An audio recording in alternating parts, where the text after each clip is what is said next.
It's kind of like the sun coming over a dark cloud and shining on you with its warm rays of beneficence.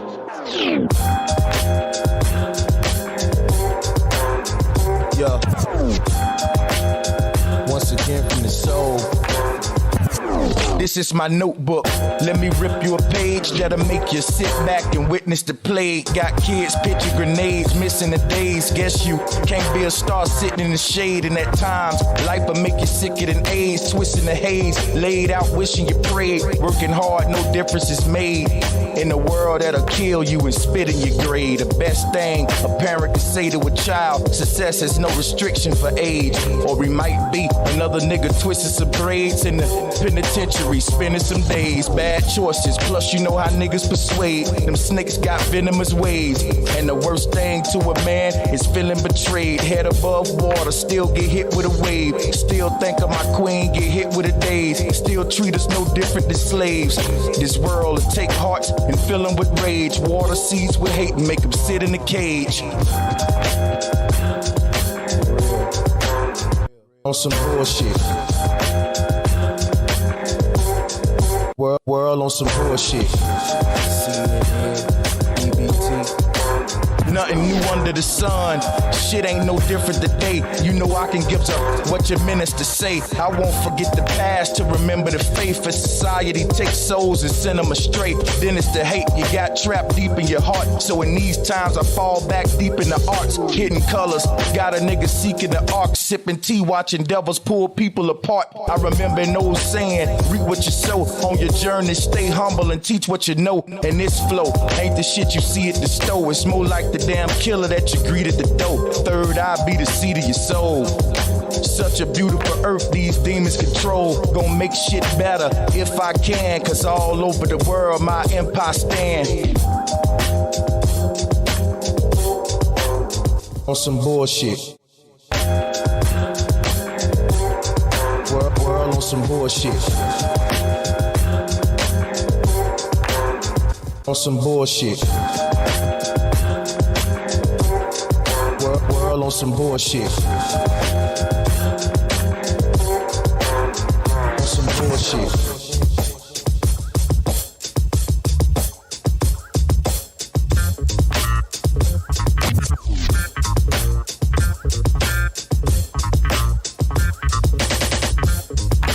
World on some bullshit. Please like and share the video. And don't forget to subscribe and hit the notification bell.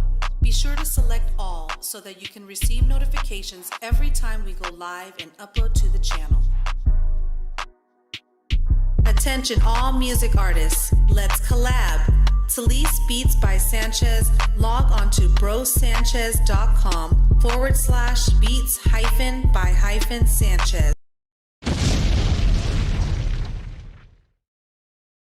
Peace and love, everybody. Welcome back. How y'all doing? I'm doing a little standing today. We'll sit down later because I want to stand up because I've been sitting down all day. And plus, I like these little cheap desert boots. And I want them to be seen, you know.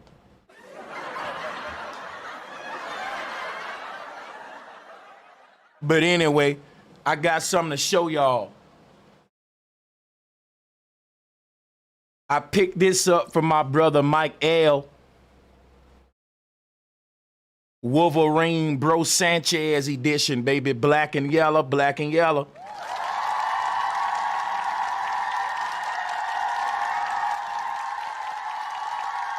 Do you see the work, bro? Do you see my niggas work? Y'all gonna quit hating on my nigga. Hold on. Let's put my nigga's link in this bitch right now and put some respect on his name. This is a $250 hat that I'm holding, bro. This ain't no cheap stuff. Handmade by a black man. And goddamn it, I want to pin his link to the top because the way that y'all feel about Louis Vuitton and Gucci and all that, I feel that way about my brother's cap right now. And I wouldn't rather have... Hey, Gucci can send me their latest hat right now. I wouldn't give a fuck. This shit right here means a lot to me. Fuck Louis, fuck Gucci and all them brands, nigga. This is handmade by another brother. And it's worth every penny, bro. Look at the work on that. Gemstones and fine gemstones and different stuff.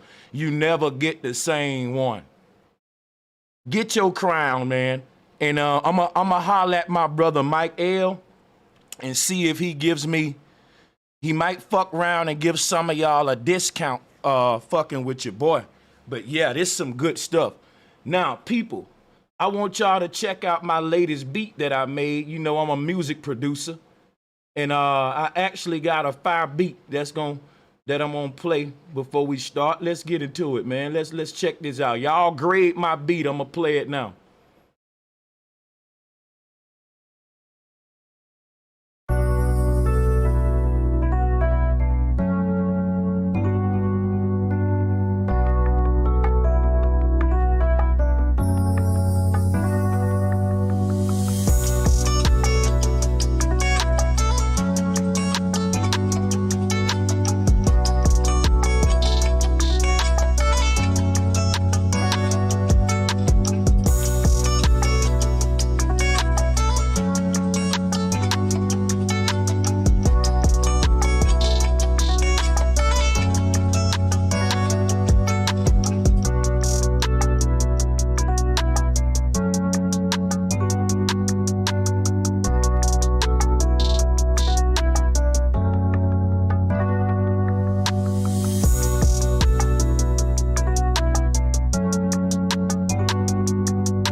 If you're a music producer, if you are a music producer and you like my music and you would like to know some of my tricks and tips, let me know in the comment section and I will start doing tutorials for the music for my producers out there. And to all of my producers out there, you know we are part of our own little secret fraternity that the other society don't know about. We dealing with them vibrations and stuff like that, man. I got something real important for you guys today, and I want to get right into it. We know 2 days ago was September 11, and that was a big conspiracy surrounding the Twin Towers, September 11, where your tinfoil hat group said there were no planes. There were people saying it's fake. I'm going to tell you, people really died that day What's not fake is the death count, and I'm not gonna let y'all play with that. And you can start saying I'm not woke and all that, but no, we're not that kind of tinfoil hat community, all right? We don't deny that these folks will sacrifice you and kill you in a ritual. So we're the kind of woke folks that know that they fake events, but we're woke enough to know that the deaths, a lot of these casualties are real, bro. Because when the powers that be want to attack the people, they ain't gonna fake kill you. They want you dead. The only thing fake is the situation of how you died and the way history wrote that. So that's a very important thing for us woke people to keep in mind, all right? All right, I want to show off something too to all of my computer and tech lovers. You should check out something like this right here. What is that? Well, that is a wooden keyboard, and it got a nice little wooden mouse. Yeah, I just, I got rid of my little black plastic one for several reasons, but I just wanted you guys to know they do make wood keyboards, and they feel quite good on the hands, and it just brings a little feel to your workspace. So try that. The keys feel very good, man. It's like, I can't explain it. I just like my wooden motherfucking keyboard, all right? Flat motherfucking power, okay? But people, yeah, this motherfucker made out of bamboo. And check this out, guys. I'm gonna share some with y'all today that the average person don't know, and I'm gonna get right into it, okay?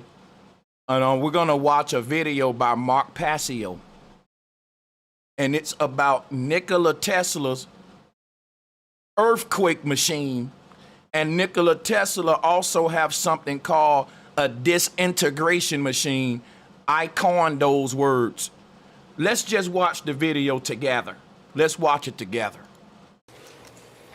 Okay, thank you everyone for being here today. Thank you to the Tesla Science Foundation for inviting me to speak. My presentation today is entitled, The Dark Side of Tesla's Technology. We all know the vision that Tesla had planned for the world, free energy and free communications. And had his vision come true, the world would be a lot different of a place today. Well, what I want to talk about here today is how some of Tesla's greatest inventions that we think never came to fruition actually have come to fruition, but in the hands of people who he never intended that technology to be in the hands of, and has been used in ways that Tesla never intended to be used. And this is what it's been used to do, to create a world that is basically on lockdown and under complete control. To understand how Tesla's technology was weaponized, we have to understand two main points of Tesla's experiments and research. And that is his experiments in vibration and resonance and his experimentation with scalar wave technology, which I'll get into in a bit. Tesla's experiments with vibration and resonance is this section, and Tesla is renowned for his extensive experiments with mechanical vibrations and resonance. In 1898, he was experimenting with an electromagnetic oscillator. Attaching the oscillator to a structural beam of his loft building, Tesla turned it on and began making observations and taking notes. Unfortunately, Tesla was unaware that amplified vibrations from the oscillator were traveling through the beam and into the substructure of Manhattan in all directions. Nearby buildings shook, windows shattered, and people poured into the streets believing an earthquake was taking place. Finally, realizing what was happening, Tesla smashed the oscillator and put an end to the experiment. Tesla later described another experiment he conducted with a mechanical oscillator about the size of an alarm clock. He attached it to a steel beam which was 2 feet long and 2 inches thick. Tesla described the results. For a long time, nothing happened, but at last the great steel link began to tremble, increased its trembling until it dilated and contracted like a beating heart and finally broke. Sledgehammers could not have done it. but a fusillade of taps, none of which would have harmed a baby, did it. Now imagine a steel beam 2 feet long and 2 inches thick. And Tesla broke that with a simple mechanical oscillator. He decided to take his experiments with vibration and resonance to a new level by attaching one of these oscillators to a steel beam of a partially constructed skyscraper near Wall Street. He described the experiment. In a few minutes, I could feel the beam trembling. Gradually, the trembling increased in intensity and extended throughout the whole great mass of steel. Finally, the structure began to creak and weave, and the steel workers came down to the ground panic-stricken, believing there had been an earthquake. Rumors spread that the building was about to fall. Before anything serious happened, I took off the vibrator, put it in my pocket, and went away. But if I had kept on 10 minutes more... I want to give a shout out to that bit she ass whoop. That's a crazy name. That bit whatever. She said you can shatter a wine glass with a certain frequency. That's what I'm gonna get into. You ahead of me. That let me know you already know what's up. So with everything in the physical world, there's a certain frequency that you can dial into to disintegrate that thing on a particle level. This is not us collapsing something. It's us literally disintegrating something. And people, I'm gonna do a lecture on spontaneous combustion because I think I cracked the code to spontaneous combustion. Well, just wait though. You know I got to get the information in you. I want y'all to pay close attention to the video though. Pay attention because we're gonna see that there were no planes on September 11th. No one reported planes other than the news, and that was CGI. This is facts that you can see the plane stuck halfway into the building before the building even made a reaction to the plane hitting it. How can that be possible? The planes were digital. Now, I want you to pay attention because the technology that they use to disintegrate those 2 towers that it took months to build. And by the way, they was made, those steel beams in the Twin Towers were some of the strongest steel beams ever made by man on Earth. This is facts. And I'm gonna show you a video of those beams disintegrating from becoming a solid steel structure to turning into fine dust particles. The only technology on Earth that can do that is what Tesla was describing, and he destroyed it, but some evil people recreated it. And I'm telling you, this is the same technology that they're using all around the world to cause these earthquakes. Now, I just want you to keep watching though so you can see. I could have laid that building flat in the street. This is Nikola Tesla talking. Tesla said he had a mechanical oscillator. And if you don't know what that is, that's the Ankh. You know, the Egyptian Ankh that the pharaohs carry around? Oh, we finna get into all this, man. I'm gonna show you the fucking science that they using to reset the earth with. Yo, I wanna rewind this because Tesla did a fucking experiment where he said he created a device that can disintegrate your large, he can get rid of the damn Giza pyramids in 1 minute and turn them into dust. People, what kind of technology on earth are we talking here? Watch what Tesla was into. And 2 inches thick. And Tesla broke that with Let's rewind it again. We want to listen up to this. the oscillator and put an end to the experiment. Tesla later described another experiment he conducted with a mechanical oscillator about the size of an alarm clock. He attached it to a steel beam which was 2 feet long and 2 inches thick. Tesla described the results. For a long time, nothing happened, but at last the great steel link began to tremble, increased its trembling until it dilated and contracted like a beating heart, and finally broke. Now, if you ever watch the videos of glass shattering with sound, They will zoom in on a glass and you can see the glass do exactly what Tesla described, and I'm gonna show you now. If they zoom in on it, what you will see is that the glass will start to pulsate. It'll start to act like liquid right before it shatters. It'll reach a point where the glass is like it'll swell up, so to speak, and then shatter.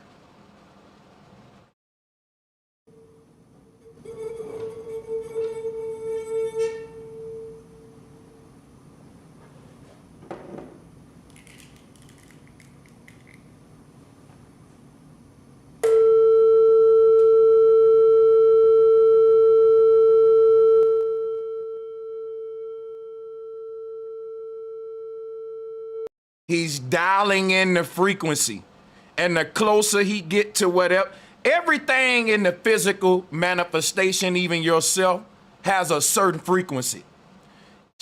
And this glass does too. And what happens is, right, let me explain this to you. If I can dial up the exact frequency of this glass, and this frequency, I beam it into the glass, two of the same frequency cannot occupy the same space.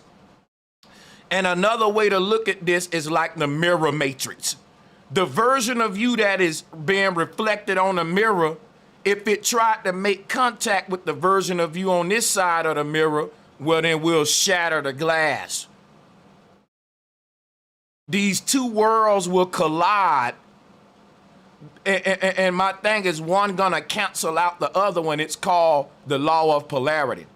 If I got two sound waves that's the same wave polarity, no sound will come out my speakers when I hit play because they will destroy each other. I would have to flip one the opposite way and have the other sound that way. So let's say I'm gonna show you some, I might need my board for this. Hold on.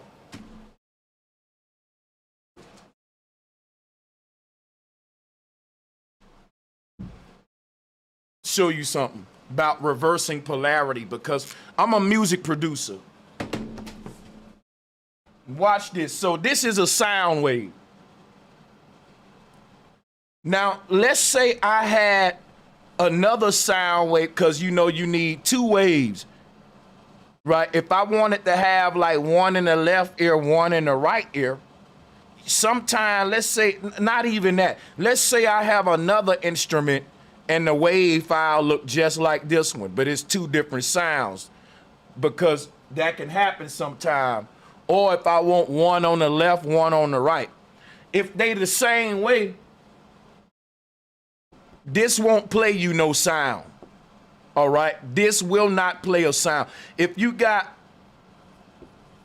left wave and right wave both the same way, they're gonna cancel each other out. You will not get a sound. So what we gotta do in music production, right? That won't work. What we got to do is this.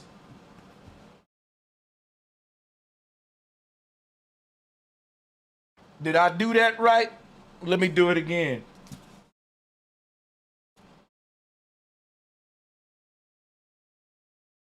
Just like that.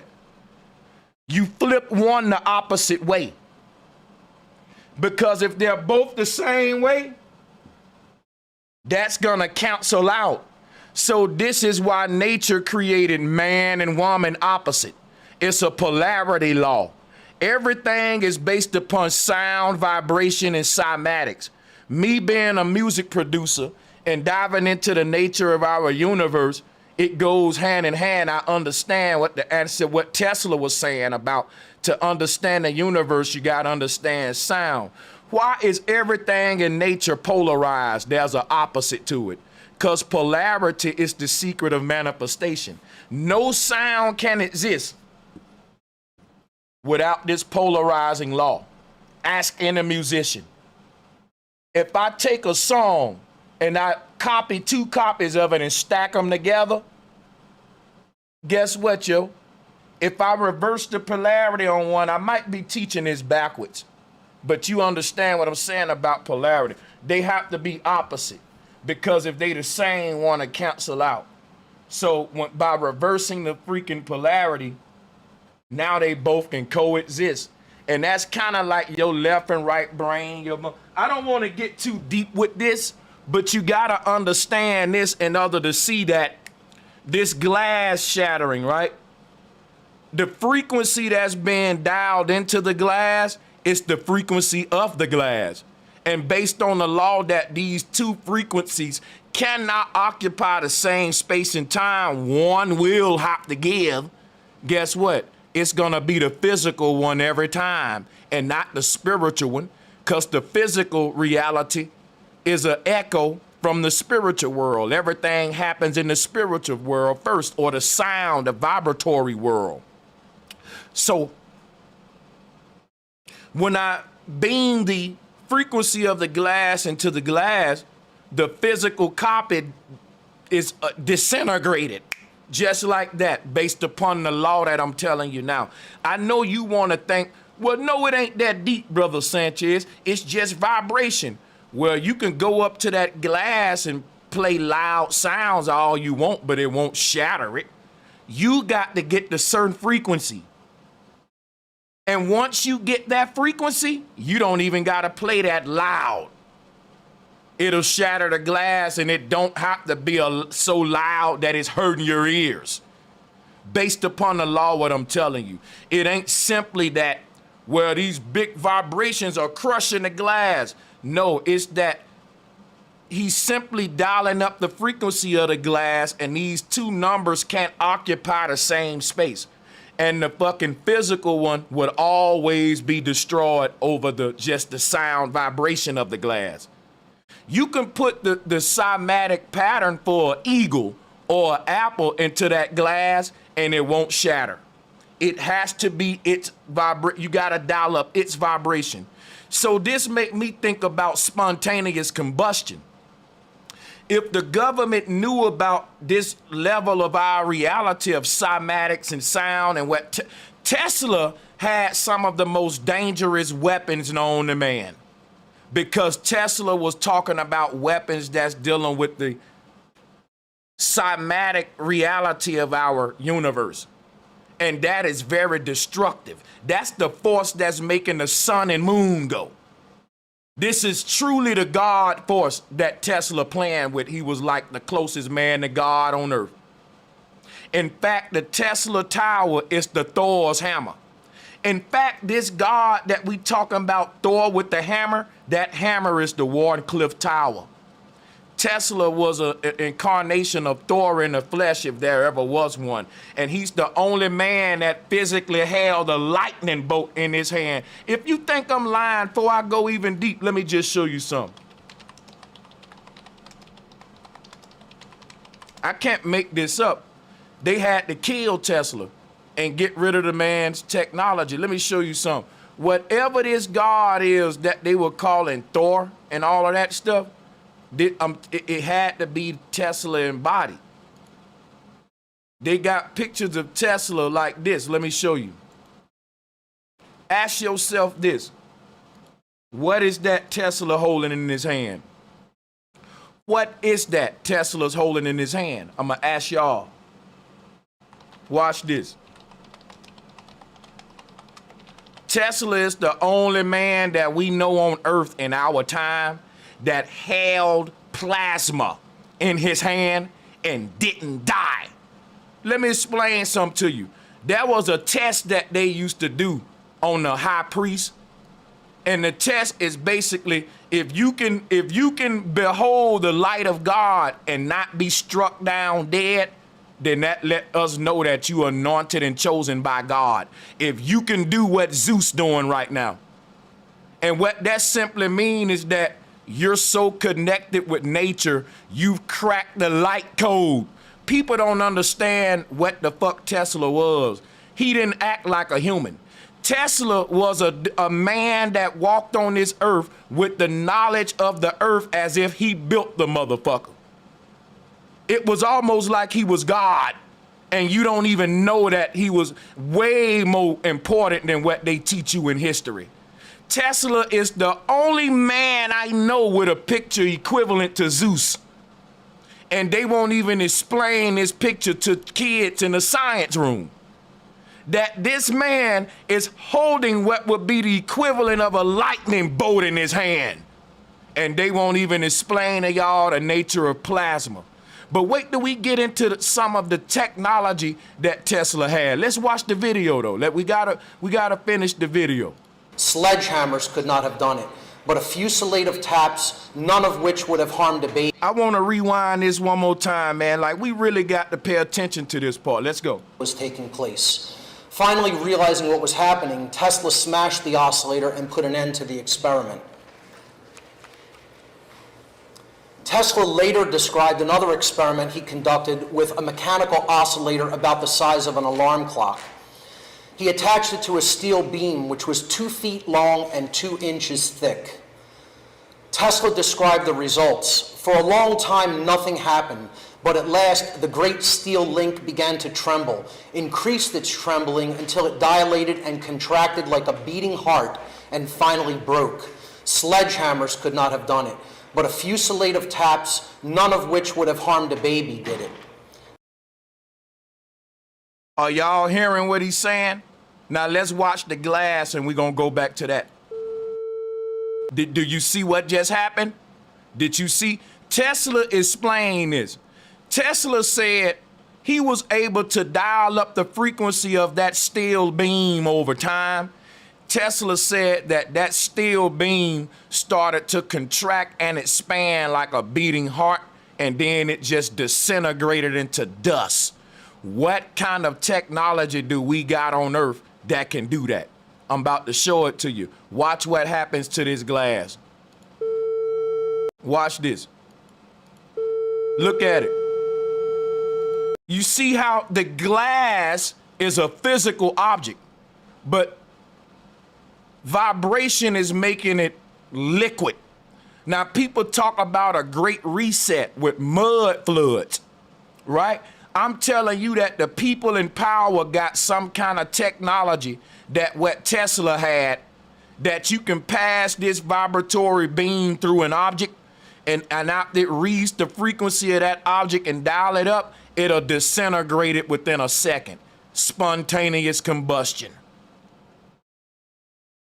Now look at the way this glass is behaving. Nothing in our physical universe can make something solid act like liquid, but sound vibration. The secrets of the universe. Sound, vibration, cymatics. But they not teaching it to you.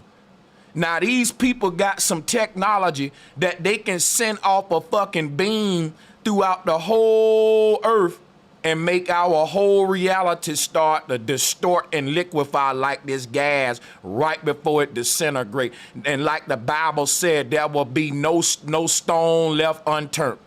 What technology is the Bible talking about of these great resets? Or some call it mud floods, where you got this, the world is a booming utopia, and less than a doggone second, life as everybody know it just is destroyed. People, we ain't got no chemical bombs that can reset life on Earth like what we reading about in the Bible and Noah with the flood. It's not a water flood. It's a flood of this vibratory wave coming from the source, and once it passed through our physical reality, everything disintegrates. So they're taking the same technology that can disintegrate this glass and scaling it up to big proportions. And now we can disintegrate entire buildings. We can make a steel beam that took generations of steel research to make the beams in the Twin Towers. It was some of the strongest steel beams on Earth, and they were turned into dust within a second, and I'm gonna show you that video in a minute. But you got to look at this. Tesla said he did an experiment where he disintegrated a steel beam just like this glass. He said a steel beam started to distort and wobble and contract, and then it just shattered. Look at this glass. It did what this glass doing. Now the people in power, they know these secrets of our universe. And I'm telling you, a while on Earth, there were people spontaneous combustion. I mean, people for no reason just boom, just like this damn glass. Just boom. Can you imagine that? Can you imagine you sitting in your living room and you just blow up within a second? And it's so doggone grotesque that, I mean, it's like you're disintegrated. And no one can explain spontaneous combustion to this very day. But oh, we can. We can. Spontaneous combustion. Here is Bro Sanchez's theory. What was up with spontaneous combustion? The government were testing Tesla technology. And they were fucking seeing, can they do the same thing with this glass and with the building to people? And they realized, you know what? You can dial up a person frequency and blow them apart just like this glass. Because everything in the physical world is a frequency and certain electronic signature. Now, if this makes you uncomfortable, I'm glad, and it should. But I'm just starting. Now, let's get back to the video. Now imagine a steel beam 2 feet long and 2 inches thick. And Tesla broke that with a simple mechanical oscillator. People, let me explain something to you.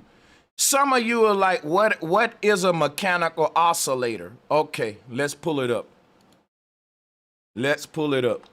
What was this particular instrument that Tesla was using to have the power of God? Look at it, y'all. This is it. This is the size of a microphone or a trophy. Tesla said he was able to disintegrate entire buildings with this little thing.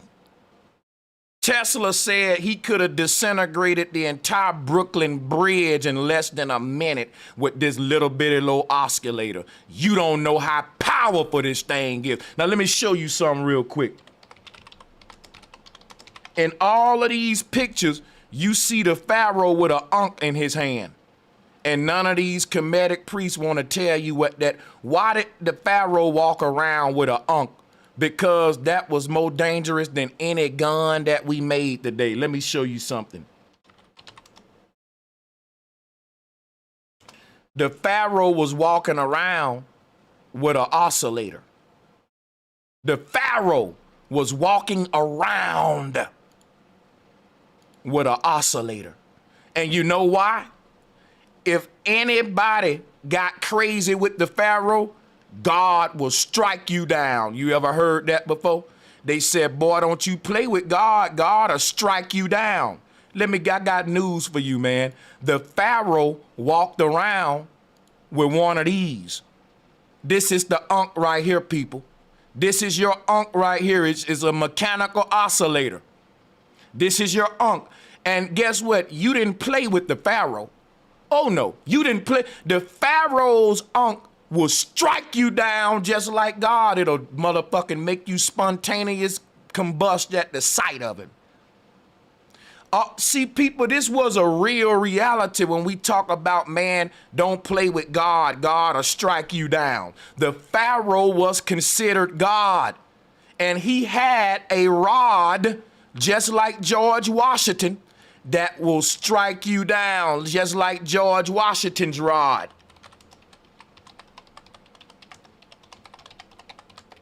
This right here is a mechanical oscillator. And this right here is more deadly than any pistol and any AK.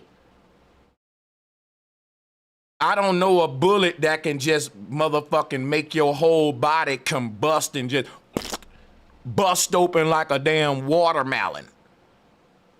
From the inside out. Whatever this lightning rod that George Washington had, y'all, is all symbolic. And it's the same symbol of Zeus, with Zeus holding the lightning in his hand, but the lightning didn't kill him, though. That's what I was showing you with Tesla, man. They said if you can do that, you're anointed by God. You know, the man that can, you know, do what Tesla doing, this is truly playing with fire. If that current passes through your body any little mistake, you'll be a dead man electrocuted. Tesla knew so much about the secrets of electricity, he was passing voltage through his body that would have killed the average man. And people thought he was a god. Like, how are you able to shock yourself and not die? This was the secrets of Tesla. He was this is called baptism by the Holy Ghost. This is the spirit of this white light when you get to wear the white robe. I'm trying to show you that Tesla was going to make us all gods. Tesla was going to make us all gods. Every last human, your name would have been El, E-L. Why? That's the root words of electricity, a master of the ether, a master of the oscillator. Let me explain something to you real quick, brothers and sisters. I don't waste your time. If I'm going to get you up this late on a weekday, it's something I got to say. Let me show you something.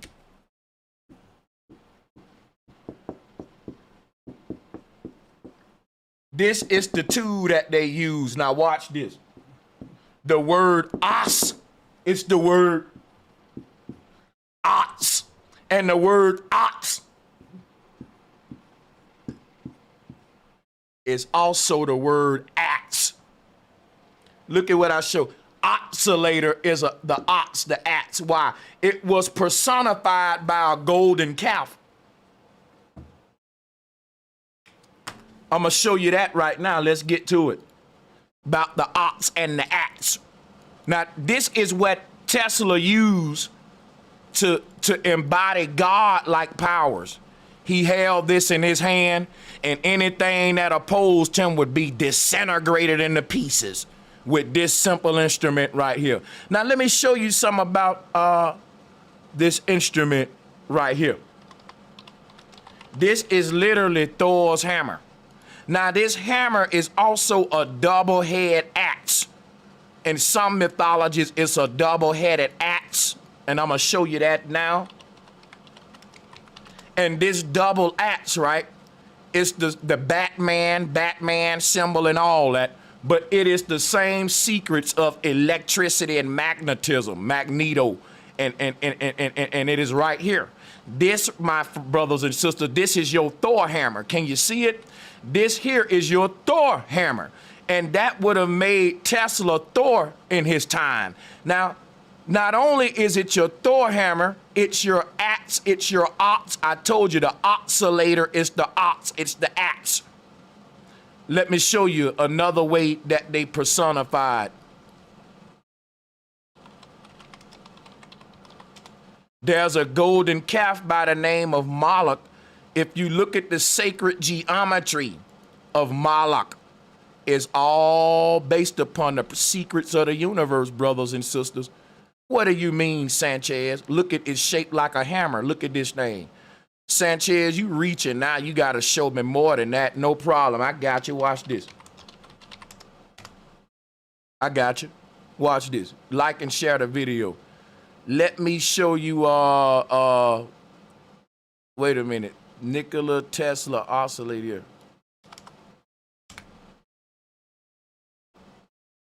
I'm going to show y'all that a lot of these religious symbols ain't nothing but Tesla technology being hidden from us. Now watch this. Let's look at the Nikola Tesla. What is it? What was it I put up? I had to show y'all something. Here it go. So here it is right here, right? This is a plasma ball. You see it? This is a cool science product, you know. It's all based on science. Now, you got this step pyramid. And at the top of the step pyramid, you got this God ball, and he got multiple arms. He got many, many arms. Look at this bull. Let me show you something. This golden calf that they worship, everybody used to worship the golden calf. This golden calf was like Mama Kali. It had multiple arms, like Goro on Mortal Kombat. Let me show it to you.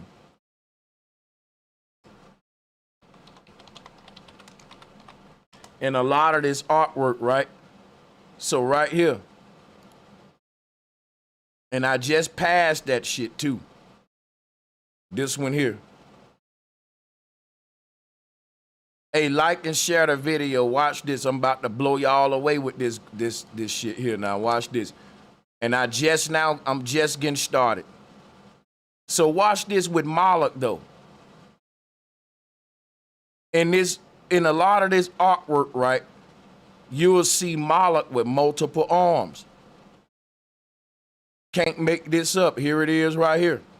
So let's show you this one. You got Moloch up there with all them arms, and he's on top of a step pyramid. What are they doing? They're demonizing the science. Look at this. Excuse my mic. Look at this though. Peep game. You got the plasma ball, and people, this plasma ball would not exist if it wasn't for Nikola Tesla. If it wasn't for the research of Nikola Tesla, we would not have plasma balls. And plasma balls are based upon flat earth, but I ain't gonna do that today. I'm not gonna do that today. We're gonna stay on the Twin Towers. The Twin Towers, Joachim and Boaz, but watch this though. Oh, we gotta talk, people. Look at the plasma ball. You got this multiple armed deity mounted on a step pyramid, and they just demonizing the signs. Look at Moloch. This same golden calf was being worshipped in Egypt where Moses learned from. It was called Hathor. Hathor is another word for Thor, the god with the hammer. I'm telling you that the golden calf in Egypt, Hathor, the Egyptians had the same technology as Tesla. Ain't no Kemetic priest gonna show you this. They not gonna show you that. Excuse me. Hold on.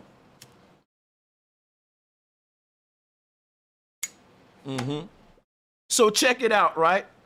If you look at this Nikola Tesla's electric oscillator, they turned that to a ox or a axe.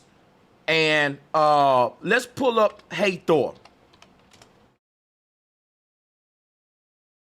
Okay, because let's pull up Golden Calf. We want her in her zoo type form.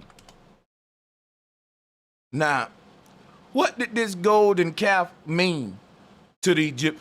Think about it. Why did they worship the golden calf in Egypt? Because Moses was learned in all the way of the Egyptian. And Moses was worshiping the golden calf until they changed it into Jesus, which is another way of saying, hey, Zeus, which is the god of electricity. Same with Hathor. Now, if you look at Wall Street, I keep telling you, there's a bull on Wall Street. The golden calf is still being worshipped in the world. And it's Hathor, y'all. That's why they got the pyramid on your dollar, too. See, money is the new currency, but knowledge used to be power. What kind of knowledge, Brother Sanchez? Knowledge of the ox. And now we got knowledge of the devil, Uncle Sam, the bull, the boule. They switched the game because money is now what our God, and that's the bull market. This is what was started in Egypt and Babylon. It destroyed those worlds, and it's going to destroy ours too. It's happening right now. Once you copy off the ways of Babylon, you will end up with the same fate as Babylon, and I'm glad. And may everybody that followed this beast go down with it. Your spirit wasn't right. You should have saw something was wrong with the world. You looked around and you ignored what was wrong to get a bag, and some of us chose to do the right thing, and I'm gonna drop a bomb for them. Now let's finish the video. This thing gets real deep. He decided to take his experiments with vibration and resonance to a new level by attaching one of these oscillators to a steel beam of a partially constructed skyscraper near Wall Street. He described the experiment. In a few minutes, I could feel the beam trembling. Gradually, the trembling increased in intensity and extended throughout the whole great mass of steel. Finally, the structure began to creak and weave, and the steel workers came down to the ground panic-stricken, believing there had been an earthquake. Rumors spread that the building was about to fall. Before anything serious happened, I took off the vibrator, put it in my pocket, and went away. But if I had kept on 10 minutes more, I could have laid that building flat in the street. And with the same vibrator, I could drop the Brooklyn Bridge in less than an hour. Oh my God! Who else was talking like that, my nigga? Y'all up here talking about some Elon Musk. Elon Musk ain't never held... Listen, let me show you one more doggone time, dog. Because y'all talking about some Elon Musk. Show me a picture of Elon Musk like this. Where is Elon Musk in his motherfucking God pose? See, if people ain't even understanding what's going on in this image right here. Tesla is saying, I'm so masterful at this new energy called light, plasma, or electricity, I can harness it in a way so that I can hold it in my own hands without it destroying me. When the average man in Tesla time was scared of electricity. They was fearing this new type of energy. And Tesla was running it through his goddamn body like, look at me, hey man, what you scared of?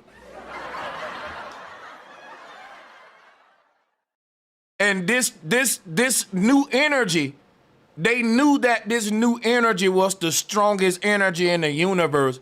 And it was amazing how Tesla he was bathing himself in this energy. He was permeating this energy. This energy anointed him. It was like a shield for his enemies in so many ways. He became too powerful, and they decided we can use his research, but we definitely don't need him around. Because if you can imagine, Tesla and this image right here was probably, he was still a young man. Look at him. He wasn't even old yet. If you understand the breakthroughs that young Tesla was making in his 20s and 30s, if that man would have lived to be long as hell on this earth still learning and researching, he would have sped time up single-handedly, like what they trying to do with Elon Musk. And they got the nerve to name they shit after Tesla when Tesla was trying to teach this stuff to everybody, and he started destroying this shit when he realized they wanted to use it as weaponry to control the weather and all that. We finna get to it. Let's hit play. This is with a simple mechanical oscillator.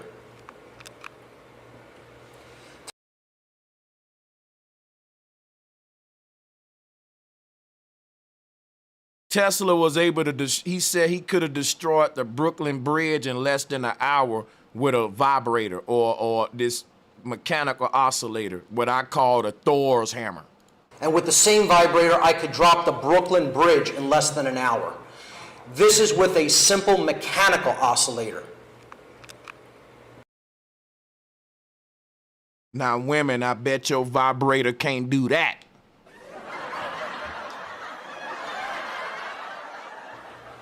Tesla continuously touted the awesome potential of mechanical resonance.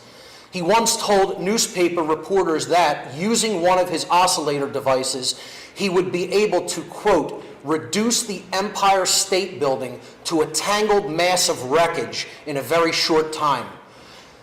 Pay attention to this part of the description, folks. First, the outer stone coating of the skyscraper would be hurled off. Then the whole vast skeleton of steel, the pride and glory of the Manhattan skyline, would collapse. The next part of Tesla's technology that we have to understand that has been essentially used in ways it was never intended to be used by the great inventor was scalar waves. Tesla was the rediscoverer of scalar waves. In 1899, Tesla rediscovered scalar waves and conducted experiments with them in his laboratory in Colorado Springs. Scalar waves flow at right angles to electromagnetic waves. They're considered to be finer than gamma rays or X-rays. They belong to the subtle gravitational field and are also known as gravitic waves or longitudinal waves. Many scientists and researchers today refer to them simply as Tesla waves. Think about that. They actually name. Now, I want to explain to you because y'all don't understand what's going on here. All of our realities sit within a magnetic ocean called the ether. And just like an ocean, this thing got waves that run through it. Now, there's energy passing through the water, and the water is reflecting the flow of the energy. So when you see a wave at the ocean, you're literally looking at the scalar waves that's flowing through all of reality. Do you hear me? Let me explain something to you real quick. Let me just go out and do this real quick. Watch this. When you go to the ocean and you look at the doggone tide waters coming in and out, don't you know that's the force of the North Pole pushing all the water that's trying to go toward the center back out again? Let me show it to you. In the middle of our terrarium, and Tesla knew the earth was flat. That's how his technology was made. Now look, in the middle of our earth is a North Pole just like that, but this whole thing is cut in half. I'm gonna show you. When in the Hebrew cosmos, right? All of the water in the middle of our ocean, all of the water that ain't attached to the land, you see all the water surrounding the land. See, all of these continents is just one big ass rock that's mounted to the foundations of the earth. Ain't no different continents, it's one big continent. And what's divided is the water. That's the flood. The flood. This is the law of the mariners and pirates. And separation, divide, and conquer. But when we know beneath the waters, we all is one. That's the law of the land. That's the land laws. They going by the sea laws. But check this out, right? When the water that's the oceans try to go toward the middle of the earth, this pole pushes it back out. You see that pole in the middle? It pushes it out. Then the water goes out toward the outer walls. And guess what? Well, if you look at the outer walls, they push it back in. Something is playing ping pong with all the water in the ocean, and it's making it do like this. It's making the water do this. In and out, like inhaling and exhaling. Contraction, expansion. We see this at the ocean. We see it at the oceans. In and out. In and out. You feel me? And that's because what I'm showing you, man. Like, the thing about that is this right here.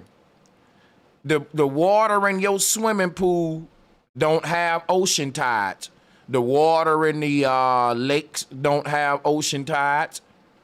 All of the water that's on top of this rock right here, it don't got tides. The only water that we see constantly moving in and out like that is the oceans, because it ain't attached to the earth. And that's subject to be moved around by the doggone scalar waves. And the biggest, and what's causing a contraction and expansion of our oceans is the same energy that was contracting and expanding that glass before it shattered. Your body is just like that glass. You're gonna keep inhaling and exhaling, contracting, expanding like that glass, and one day you're gonna break apart and decompose and die and disintegrate when your number is called, when your frequency is dialed up. Life is a controlled demolition. Just like that glass, when your number is called by the Most High, your body it won't be able to, you know what I'm saying? Just like when that glass frequency is dialed up, it decomposes and shatters and breaks down. But this is the knowledge of the whole universe I'm giving you. It's the Holy Grail. Just look at the shape of the pole like a Holy Grail. And so when you look at the Tesla Tower, and I've done this research already, look at this, right? Tesla brought back the knowledge of the Babylonians. Because guess what the Tesla Tower is? It's the Tower of Babylon with the cap missing and the god El striking the top down. You better open up your doggone third eye. I shouldn't be the only one making these connections. Now check this out. It say that this tower expanded to the heavens where it was chopped down by the God who called himself the light. This God was the one who's considered electricity. Why don't the Tower of Babel have a capstone? God becomes the capstone. You know, you put a star at the top of your Christmas tree. Why do you put a star at the top of your Christmas tree? That's the all-seeing eye at the top of the step pyramid of Babel. And that is the electricity coming out the top. Tesla rebuilt the knowledge of the Babylonians and Egyptians, y'all. And right now, that knowledge is in the hands of some evil people that are gonna destroy our world, just like what happened to the Babylonians and all them. I'm convinced. This is the Babel Tower that's missing a capstone, and you got an eyeball at the top with light coming from it. See, your eyes ain't open. Your eyes ain't open. That's why I love my job. I love what I do. And when I do something and people pay me for it, I'm gonna do the shit good. And I'm gonna be thorough too. I ain't gonna play with your money and you're paying me to bring research. I'm gonna give you what I got. And buddy, listen, I'm thorough. Listen here, you got a step pyramid with an eye and light rays coming from it. Can't we see that this is the Tesla technology? That the uncapped pyramid is right here with the eyeball at the top with the light coming out of it right there in your face. In your face. And I've been researching this so long, brothers and sisters. I'm gonna double down on this, and I'm gonna pull up some of my watch this here. Watch this here. I've been talking about this. It's a fractal code. Look at it. Look at the Tower of Babel and look at that sperm cell. Look at that sperm cell breaking through the egg. It creates this ethereal light. That's what they call it, a sprite. And that light beams up out the heavens. And remember when Christ was on top of Mount Calvary and the sky cracked open? This the same knowledge of the Babylonians. Oh, and if you think that I'm making something up, here go the Babel Tower right here, the flat earth. I just told you. Check it out. Here go the Yoruban cosmology right here. You can see that they got our flat earth. Man, if you don't, let me do something real quick. See I'm gonna have to fucking go deep. I see I'm gonna have to go deep, see. Now watch this. Check this out, man. This what flat earthers are telling you. You live inside a Babylonian universe. All of the ancestors looked at our universe and this is what they saw, brothers and sisters. They said, if you want to understand the secrets of the universe, think secrets of magnetism, vibration, sound. Look at here, people. It was all in our face the whole time. Look at the little bear on top of the little step pyramid. Jesus on Mount Calvary. It's all about magnetism. Look at the doggone ring magnets. This is the secrets of Saturn. And if you look at the colors of Google, they got all the colors of the chakra layers. Lifesavers. When they stack all of the rings like that, that's the chakra layers. Look at it, all in your face. Been telling you that. This is what your spinal cord is. Okay, and every disc is a place of consciousness. Your whole central nervous system is up and down the spinal cord with the kundalini. Our ancestors knew what the hell they was talking about. If you listen to all these folks today leading you with this doggone modern day new age talking about some physics but ain't got no spiritual in it, you don't know what Tesla was talking about when he said think in terms of vibration. and all that. That ain't nothing you can see, son. That's all the invisible nature of reality, but physics don't deal with that.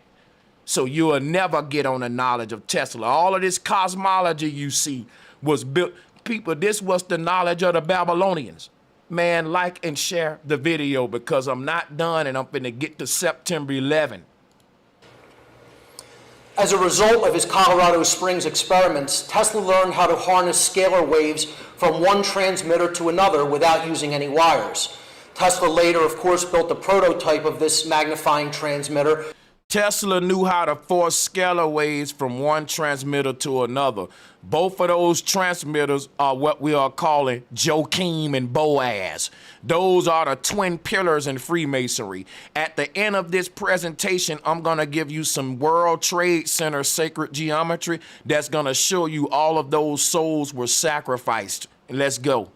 At Shoreham, Long Island, New York. As we all know, Tesla's funding for this project was revoked after his main financial backer, J.P. Morgan, realized that Tesla's world wireless system would destroy his business profits by allowing people to tap into quote-unquote free energy at no cost. Tesla later discovered that scalar energy becomes bottled from the intersection of two scalar waves. Through interferometry, a technique of crossing scalar wave beams, large standing. Real quick, Tesla knew that the scalar energy come from the intersection of two scalar waves. And that's what they doing in the CERN Hadron Collider. They telling you that, oh, we're just crashing two particles together. Let me show you what they doing with CERN with the whole two particles and all that. Let me show you. It's the doggone this right here. They're not crashing two particles together. They are creating a tornado with CERN. The word CERN is the word churn, which is the Hebrew word for turn. Now let me show you something. That's what's happening in the middle of this vortex. It's all based on a magnetism, folks. Look at here. So in the middle of it all, you get this DNA strand. This is DNA. You see this? This is what's happening at the North Pole. All of the energy is braiding up. Look. And this, my friend, is what's happening at your North Pole. Where is my North Pole, Brother Sanchez? I got a North Pole? Yes, it's called a Kundalini. Yes, this is the true Barber's religion, or Berber's barber pole. And the way you, when you look at that barber pole with the two ribbons going up into the sky, Stevie Wonder told you, a ribbon in the sky. See, it's so many shit encoded into the reality. Don't get me started on musicians, because they know the secrets, a lot of them, and they're embedded in the music and let those who got a third eye to see it unveil it. So this right here is what they doing with CERN, and let's look at the video. Waves could be combined to produce a focused beam of extremely powerful energy. And that's exactly what they trying to do with CERN, and I'll actually show you that real quick. People, I want to be thorough. Drop a one if y'all don't mind me keep on stopping the video so I can explain. If you don't mind, drop the one. If you drop the two, then I'll expedite it and talk less. But I really wanted to break it down with you, so let me show you. They got a lot of artwork on what they're trying to achieve with CERN, and this is it. When the man was just talking about a focus beam, it's called the death beam. Now look at this CERN machine right there. Look at the CERN machine. This CERN machine is capable of making a death ray beam that will have to it can reset the whole earth, just like Darth Vader. Darth Vader death beam will destroy a whole planet. And that's the CERN beam that they're trying to make this at CERN. This is what they're trying to do. This is the barber pole, people. You see? And you can see that what's making this beam is a bunch of circles stacked on top of each other. That's the flat earth symbolism. Because the flat earth is made the same way, spring, like a coil system. That's the way light ejects, just like the kundalini right here. You see, your kundalini science is what they're saying is pseudoscience. You got a bunch of black people attacking me every day saying pseudoscience, pseudoscience. And this pseudoscience is what they're dealing with. This whole CERN beam pole, it's literally your kundalini reverse engineered, or the serpent on the pole knowledge. This is the knowledge of the serpent that's wrapped around the pole right here. This is the CERN beam. You see this? And it's based upon us. As within, so without. Now watch this. Here is a CERN machine. Watch this, folks. I'm finna blow you the hell away. Watch this shit. I'ma just put in Nikola Tesla, right? And one of Tesla's most famous images, right? Guess what, yo? Look at this. I can't make this shit up. Watch this. What is that behind Tesla? What is that Tesla sitting behind? What is that in the background? I know what you thinking. Oh, this just a portrait of Tesla when he was, you know, like this is a posed picture. It ain't about Tesla. It's about the machine behind him. See, what they ain't telling you is that machine that's behind Tesla, that's a primitive form of CERN. I can't make this shit up, y'all. I can't make it Please up. like and share the video. And don't forget to subscribe and hit the notification bell. Be sure to select all so that you can receive notifications every time we go live and upload to the channel.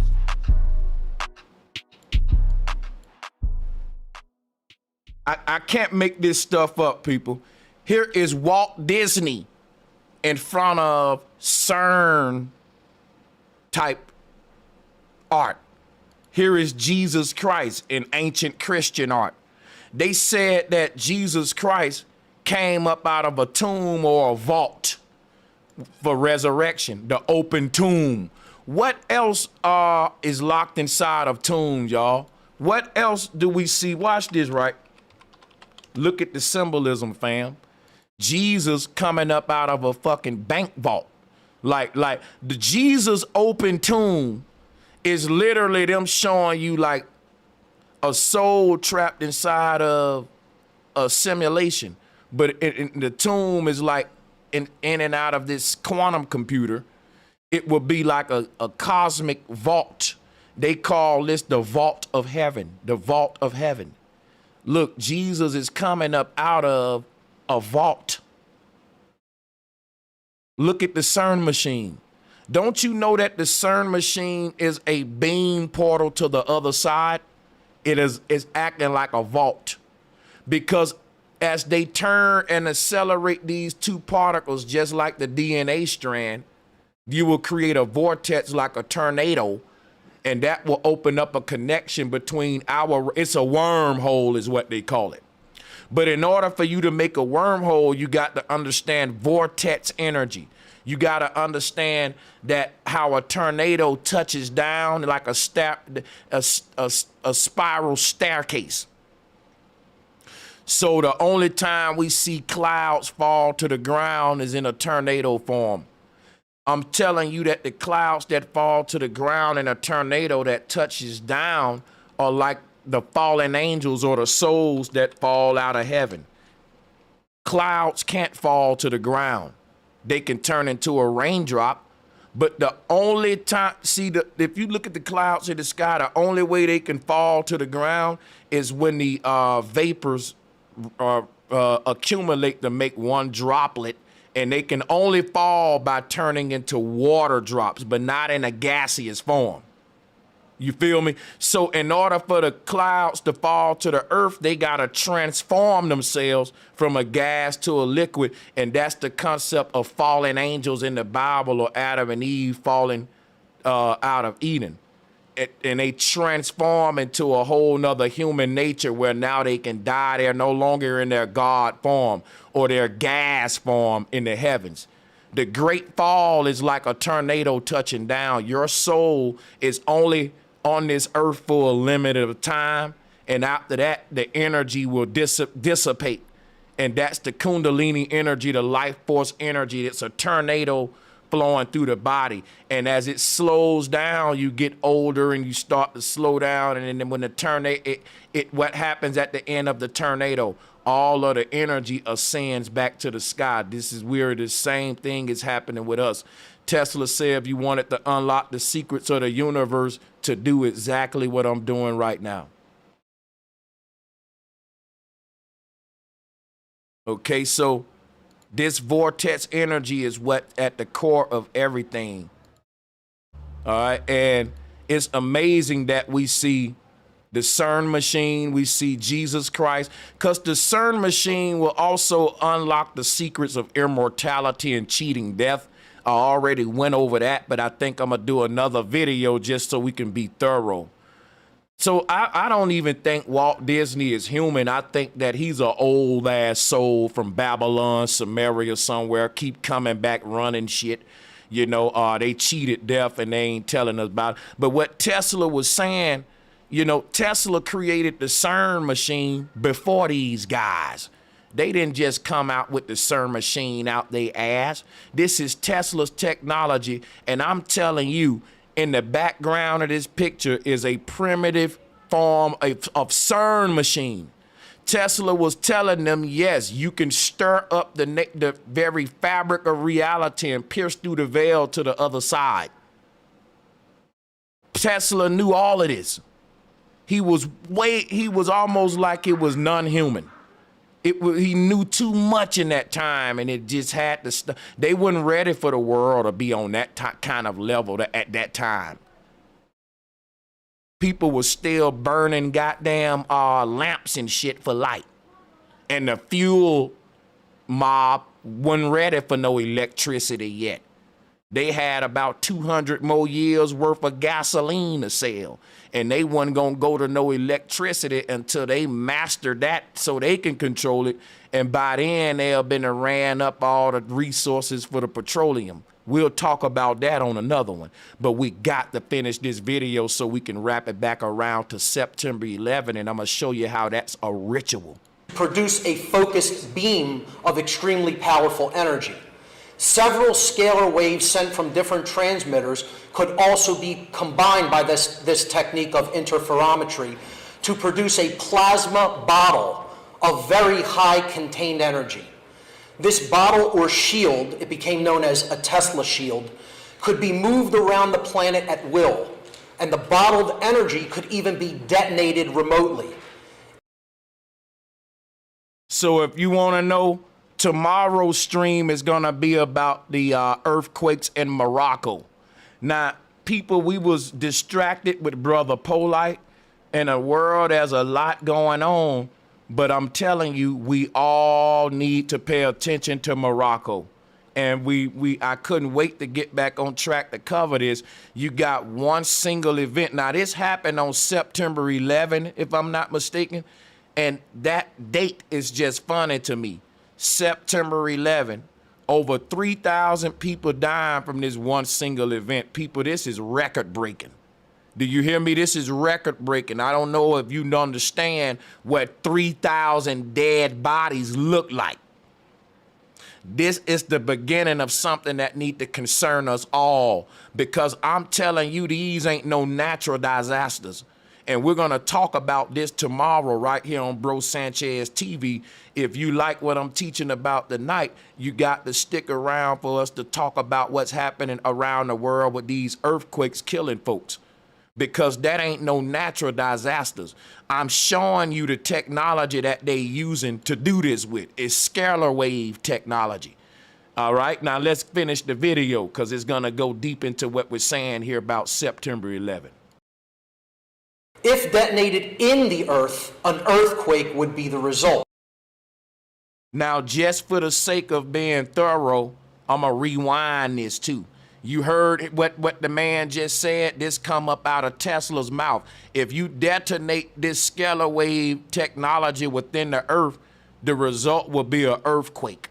And you telling me that these earthquakes around the world are natural disasters? These folks are lying. They told you that the synagogue of Satan would establish power in the house of God and deceive the whole world. And that not only why the Antichrist is deceiving the whole world, he's gonna be blaspheming God. What did they mean by that? The Antichrist gonna be destroying people with miraculous technology that they don't understand, that he stole from Tesla and all this, right? But at the same time, when it happened, he gonna be telling them God did it, which is nature attacking you, when it's the nature of this beast that's on the earth, and he got some power in his hand that we all need to be concerned about, people. Now let's rewind this, and I'm gonna show you that these people around the world are being attacked, and the Haitians know all too well of what I'm saying. Let me just say something to all of my Haitians out there, and goddamn it, to the Zoe gang and all of that. All this black on black crime shit gotta stop, because the people in power got some technology that you niggas ain't ready for, that can disintegrate your whole goddamn hood in less than a goddamn few hours, and we out here killing each other. But see, why you Haitians is beefing and is all this, and let me tell you something, the government been attacking y'all for the longest, and just like in New Orleans with the floods, it's time to wake up. Now listen what I'm showing you here. I know this kind of knowledge is boring to black folks, you know, Scalar waves and Nikola Tesla, but buddy, you better believe you need to know it. Buddy, you better believe that the enemy that's over this world, he don't care to know about it all either, but he's so hungry on controlling you and exterminating every goddamn body, he will wake up every day and experiment with Scalar waves and diseases and this tech and that tech, and you don't want to talk about it and deal with it.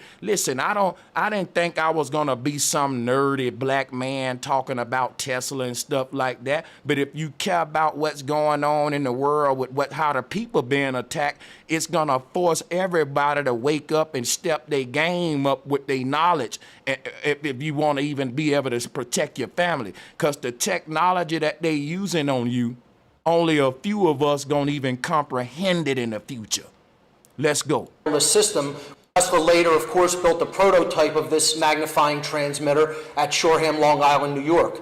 As we all know, Tesla's funding for this project was revoked after his main financial backer, J.P. Morgan, realized that Tesla's world wireless system would destroy his business profits by allowing people to tap into quote-unquote free energy at no cost. Tesla later discovered that scalar energy becomes bottled from the intersection of two scalar waves. Through interferometry, a technique of crossing scalar wave beams, large standing waves could be combined to produce a focused beam of extremely powerful energy. Several scalar waves sent from different transmitters could also be combined by this technique of interferometry to produce a plasma bottle of very high contained energy. This bottle or shield, it became known as a Tesla shield, could be moved around the planet at will, and the bottled energy could even be detonated remotely. If detonated in the Earth, an earthquake would be the result.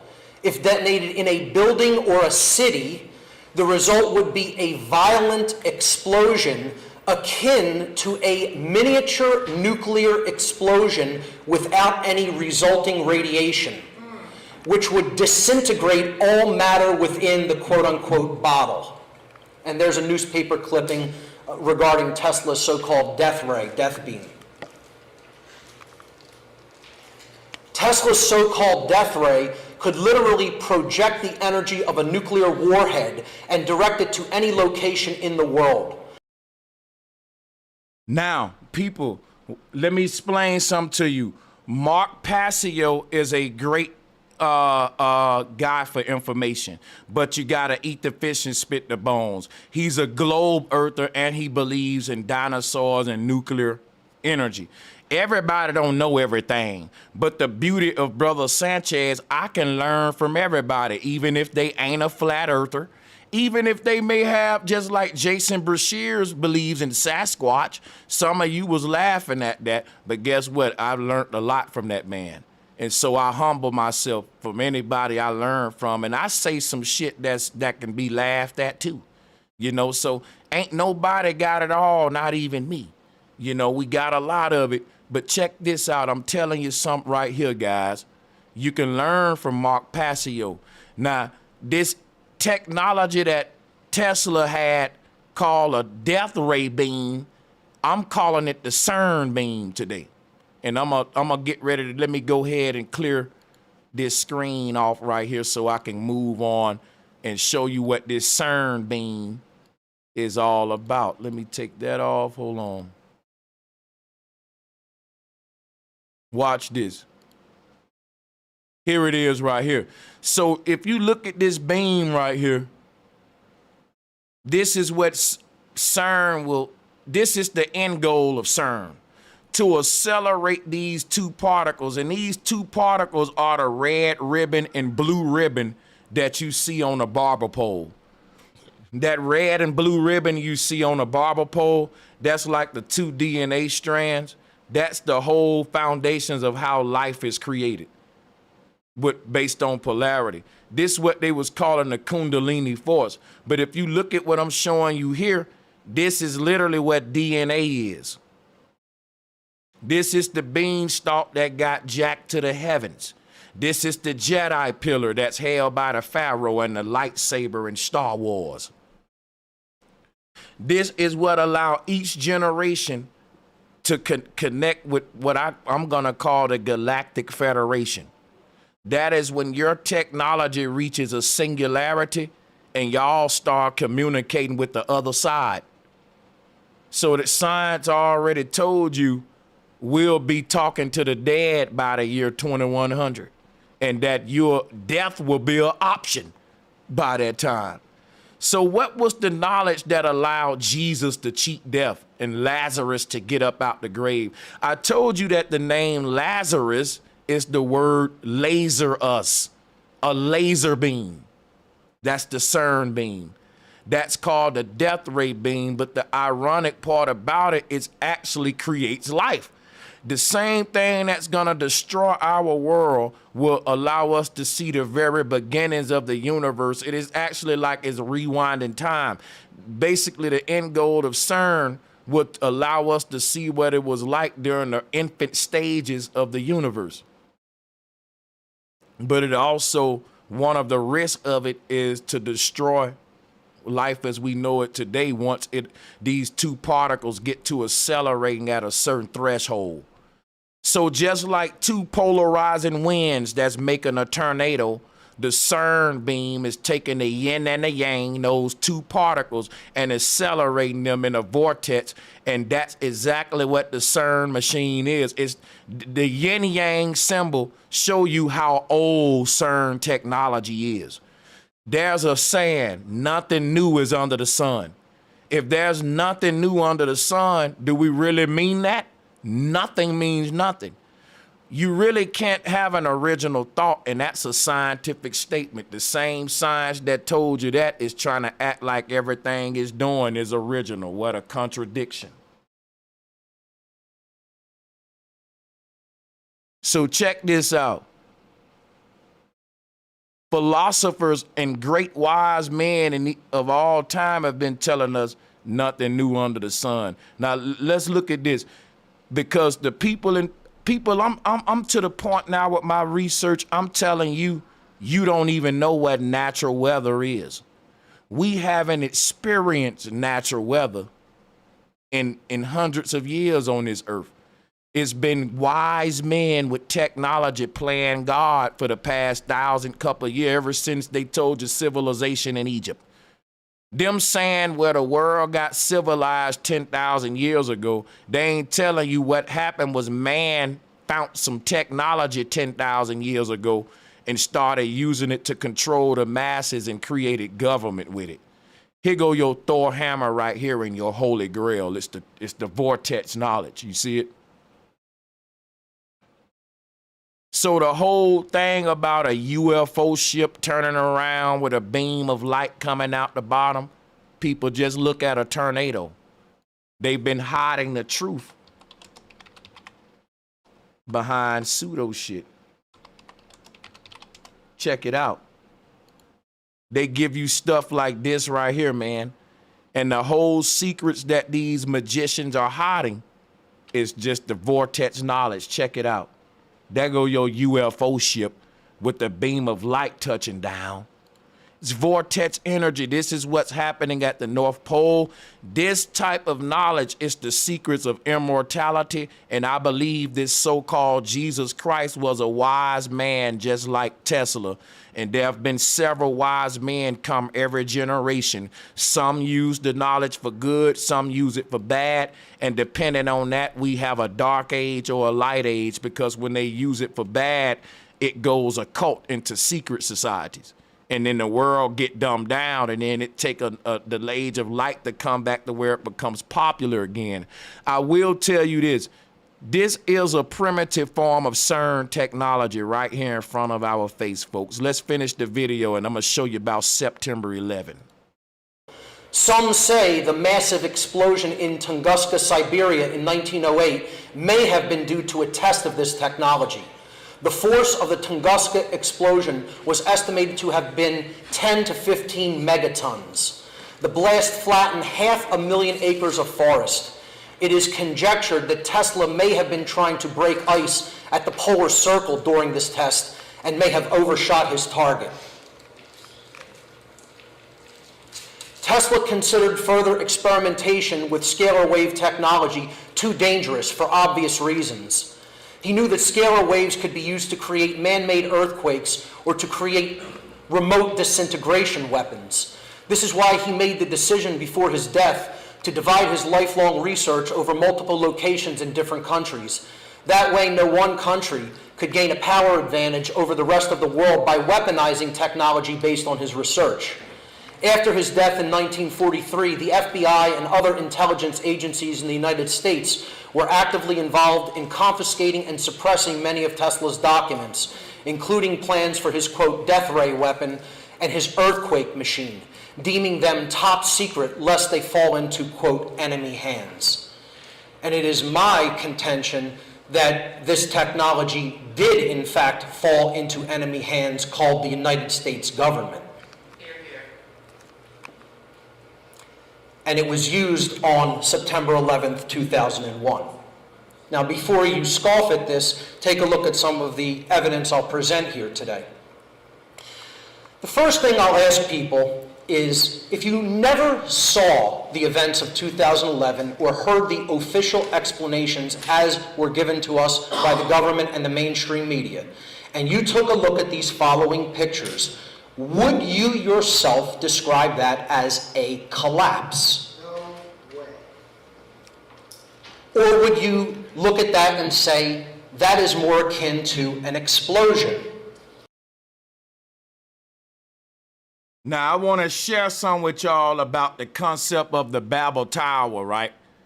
And this is not a reach. I just want you, every 4th of July, they give us these right here.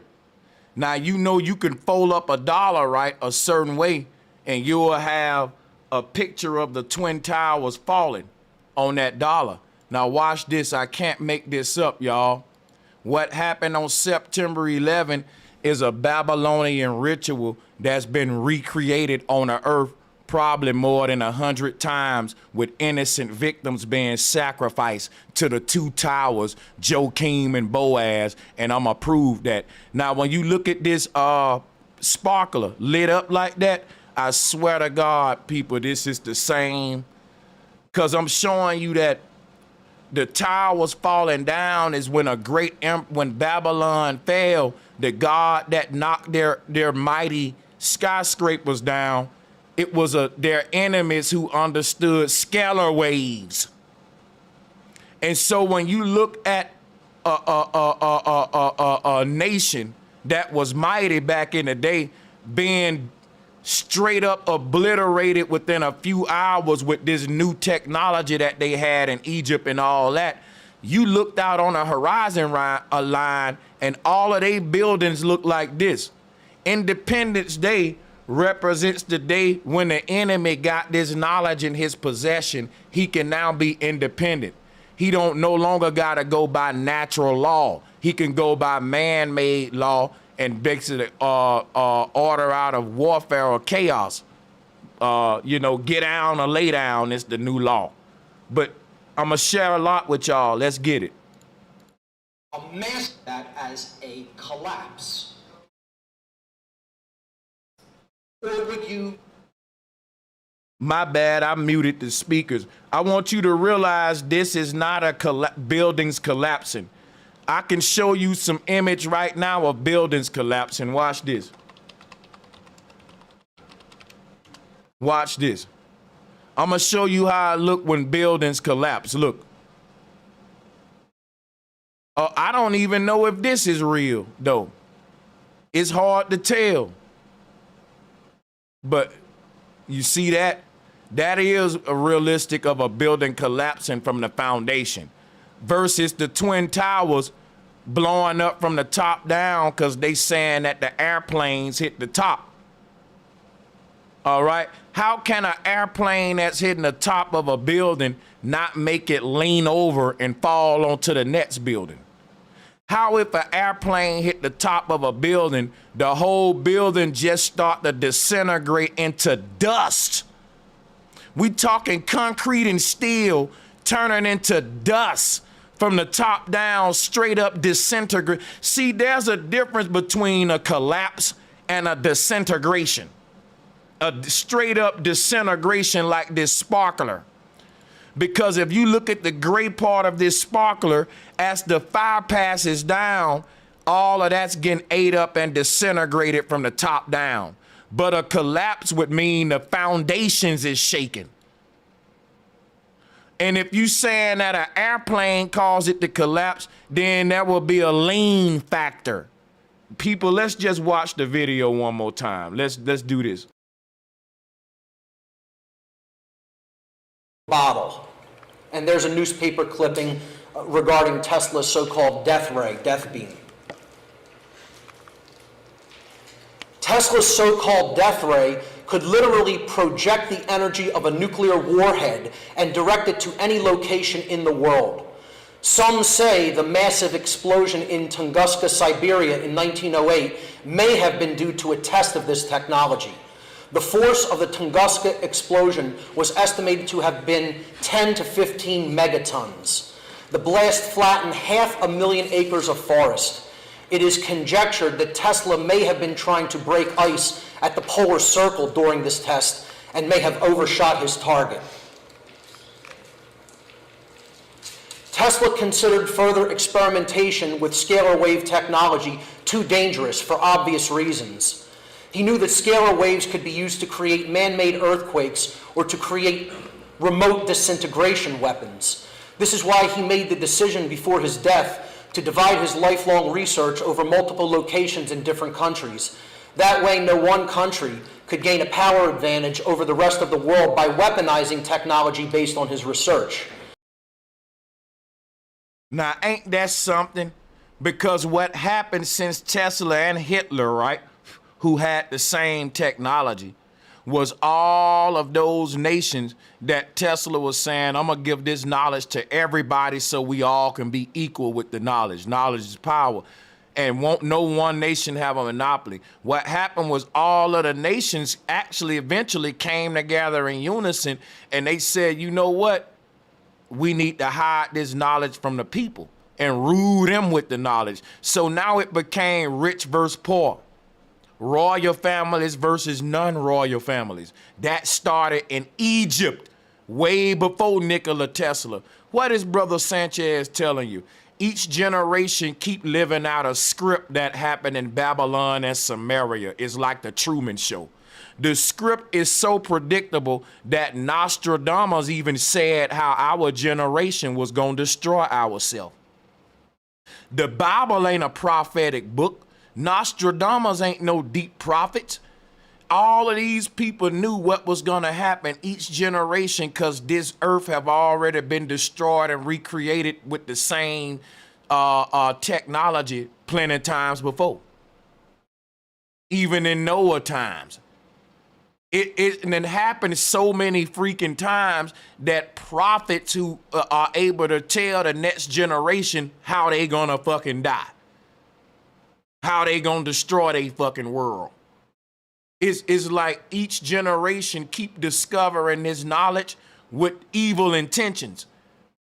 And what the ancestors knew, that when man wakes up and his heart ain't right, all of the knowledge that he discovered, he's gonna use to obliterate his damn self. Each generation keep doing it. Everybody keep making this damn same mistake. Let's go. After his death in 1943, the FBI and other intelligence agencies in the United States were actively involved in confiscating and suppressing many of Tesla's documents, including plans for his, quote, death ray weapon and his earthquake machine, deeming them top secret lest they fall into, quote, enemy hands. And it is my contention that this technology did, in fact, fall into enemy hands called the United States government. And it was used on September 11th, 2001. Now, before you scoff at this, take a look at some of the evidence I'll present here today. The first thing I'll ask people is, if you never saw the events of 2011 or heard the official explanations as were given to us by the government and the mainstream media, and you took a look at these following pictures, would you yourself describe that as a collapse? No way. Or would you look at that and say, that is more akin to an explosion, a massive explosion, in fact, a disintegration? Are we witnessing a collapse there, or is that the building being disintegrated? What kind of energy is required? As scientists who may be out there listening, is the potential energy in a building of the mass of the World Trade Center and the force due to gravity and some burning kerosene enough to produce that kind of kinetic energy? I want you to think about that question. A chemical reaction, meaning a propellant, fire and gas, making a building do like this. If you think that's true, you crazy. This is a Babylonian ritual.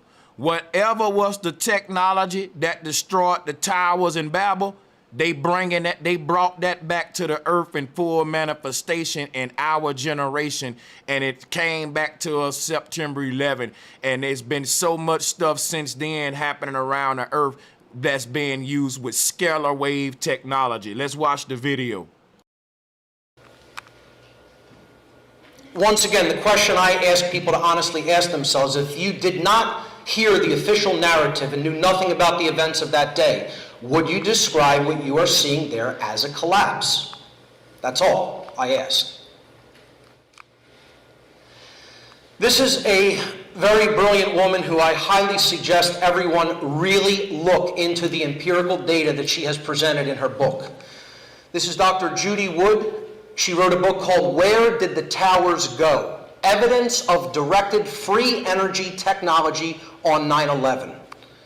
Everybody in this room should read this book and pay close attention to the evidence that Judy Wood presents. And she doesn't really jump to a lot of conclusions. The book is really a book of evidence that she presents. I highly recommend people checking it out.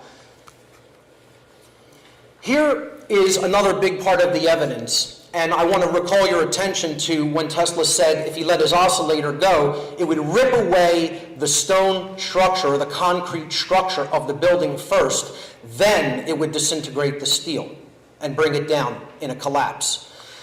This video is Judy Wood speaking about a phenomenon that was observed in World Trade Center 1 when it collapsed, called the spire, which was 70 stories of steel that remained standing after the concrete structure peeled away like a banana. Now we're going to look from B1 and B2 positions, as well as from C, at what's referred to as the spire. There's that clump of core columns from Tower 1 that seems to remain just a little bit after the rest and then turns to dust. I'm sort of expecting that or suspicious that is right above where those 14 people survived, who thought they would have been crushed and looked up and saw blue sky. Here's Tower 1 coming apart. and it peels away like peeling a banana, and left with these little spikes. This is crazy.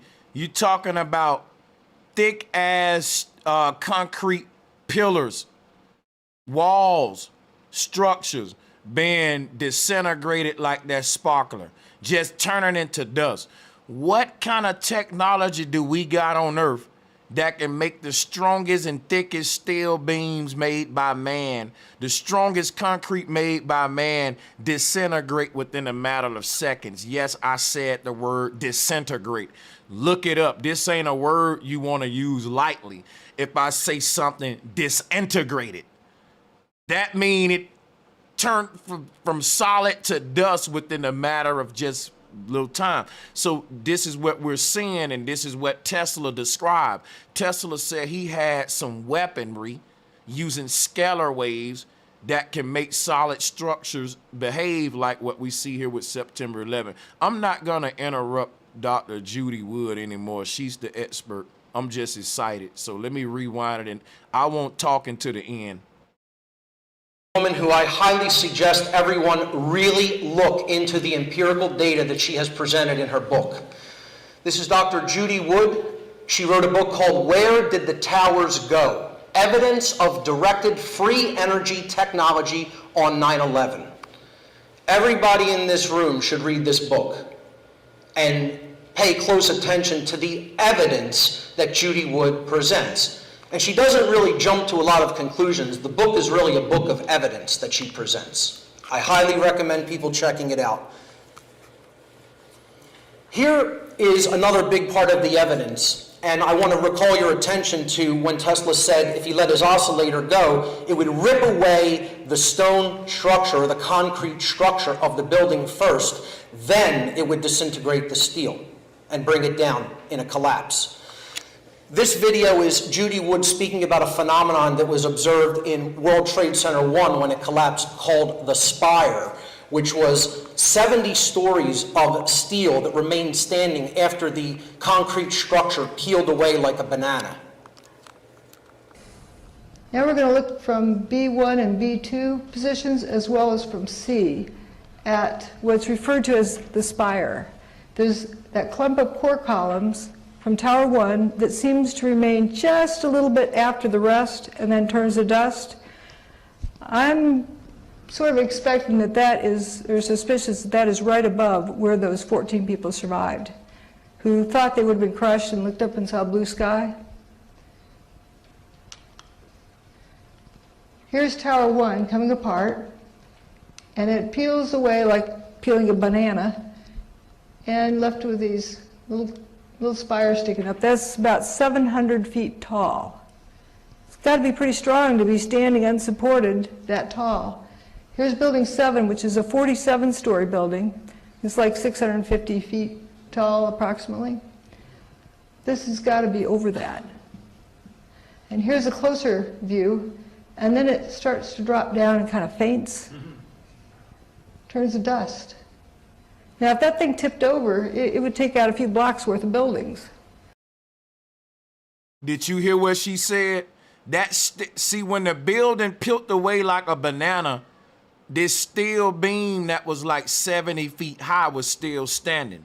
If that thing would have collapsed, it would have tilted over, and it definitely would have took down more buildings, this one steel beam. You know how many tons those shits weigh? And guess what else, y'all? The steel beam, which weighs tons, it just start to turn into dust vapor. What kind of technology on Earth that we got that can make a whole building, one of the biggest buildings on Earth? You telling me a fucking airplane can do that, dude? You gotta be out of your damn mind. That a damn airplane can turn two of the biggest buildings in the world into a pile of dust, a dust cloud. Not even a lot of physical chunks to even clean up, not even the plane parts themselves. Ain't no technology we got, dude, that's making shit disintegrate. Now, watch this. How's it going to go straight down? You got a 700-foot hole in the ground to drop it into? Okay, for argument's sake, let's pretend we do have a 700-foot hole we're going to drop it into. And you're saying that that's dust that shook off it that settled back here? That's blue sky around that. That's not dust gradually settling. If dust... I'm so sorry, I said 70 feet. I gotta hit the laugh button, 700 feet. Thank you to Dat Ra. Dat Ra says 70 stories high is about 700 feet. I said 70 feet. I was off 10, my bad. I knew that felt kind of light. Dust is that fine to hang in the air, it wouldn't be settled on it in that amount of time. So we know it doesn't have much time at all for dust to settle on it. Now pay And very right close after attention to this that, part coming up where they show it is from a the slightly different disintegration angle. of the spire. Watch the spire disintegrate. Look at it. The steel beam They're just standing up. faint. Watch it, y'all. Steel beam. Watch it. Boom. It's turning like liquid, like that glass. And it just turns into, look at it right there. Let's pause it. Pause it. Right here, a solid structure has now turned into pure dust. You see that? What kind of technology we got that can make a 700-foot steel beam, which weighs tons, fade away like dust particle, like I just blew some sugar out of your hand? Look, watch it again.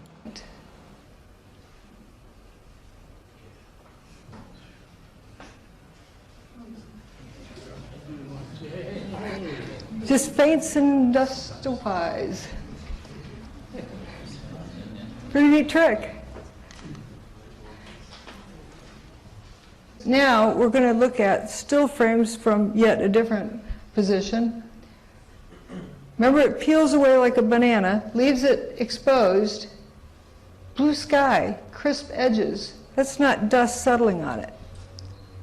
And then it comes to the point where it no longer has crisp edges and dustifies. Those were core Now we're columns, going to look at it from across the river. some of the thickest steel Yeah, beams different ever manufactured angle. in North America. You can see it turning to dust. You know, it isn't tipping over in any particular direction. Oh, back. Also, when you look at the debris Oops, pile, I backed up. there's not enough matter to account See for how the mass of dust the buildings. cloud is sort of wrapping around this building? It's a little bit more wrapped around. So you can tell there's not much time has passed between those two images. Here are those core columns still standing, 700 feet in the air. Is that a collapse or a disintegration? People will ask why. That's the big question whenever you bring up that this may have been a deliberately pre-planned event. And I would say there's lots of reasons for false flag terror attacks, for false flag terror events. First of all, it's to inject fear into the public consciousness. When people are in fear, they don't make good decision-making processes, and they're willing to listen to whatever a so-called savior comes along and tries to tell them to do, first of all. Well, we've gone into other countries and waged wars of aggression to seize resources. You know, this so-called never-ending war on terror and the fear that it produces, a whole new department of Homeland Security, akin to the Gestapo of Nazi Germany. You know, all the subsequent losses of civil liberties that went along with it and the rising militarization of the police. There's lots of reasons for false flag attacks. Again, I highly recommend everyone to check out this book. Now I'm about to show y'all about the ritualistic side of September 11. And if you look at what it became after the fact, like I told you, the technology that they used to disintegrate those two pillars, that is the technology that come up out of ancient Egypt and Babylon, Samaria, and all that. And in all of those places I just named, they got their own Giza setup. See, they only give us the Giza pyramids, but this collage that I got on the screen, let me pull it up. Let me pull this up. Hold on. Look at this one. This is in Mexico and in China. In China, you got this same Giza's layout. And in Mexico, you got this same Giza layout. In Egypt, you got it. What is that based around? Flat Earth. Why is it based around flat Earth? Let me show you something.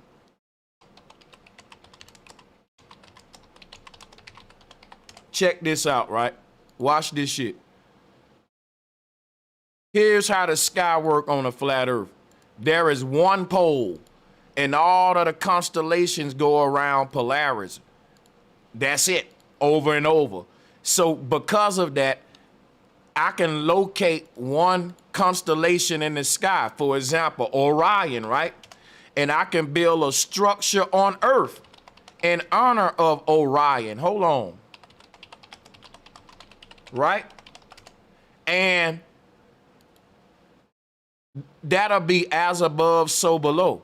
So those 3 stars in Orion's belt are called the 3 kings and the 3 wise men in the Bible and all that. But check this out.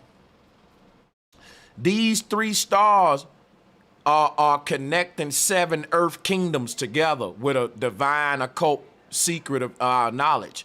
They know the earth is flat and the sky is one big timepiece.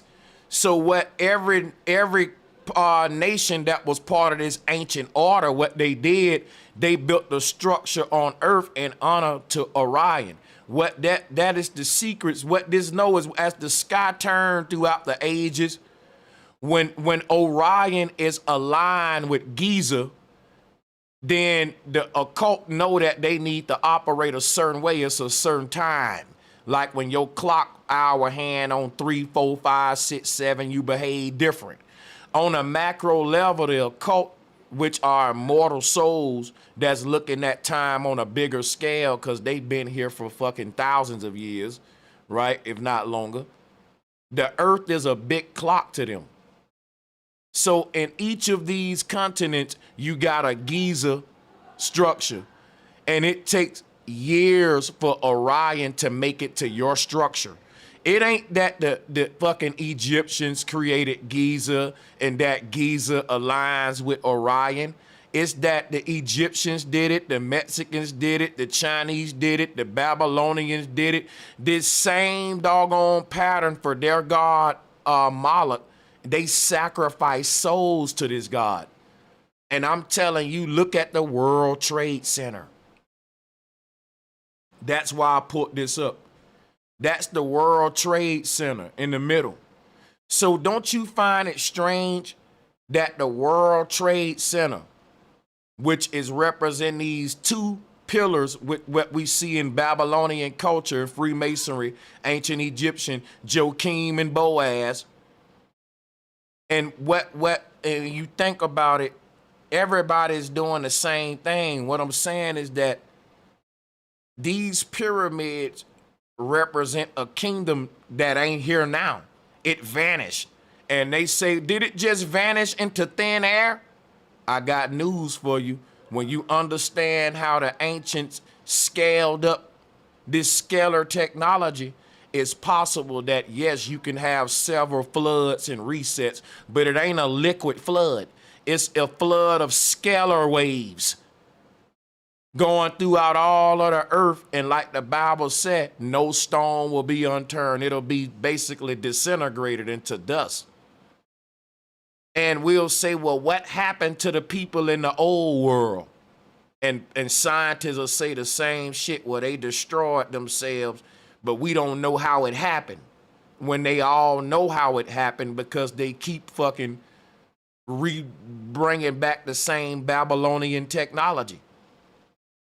So look at the World Trade Center from the top down view.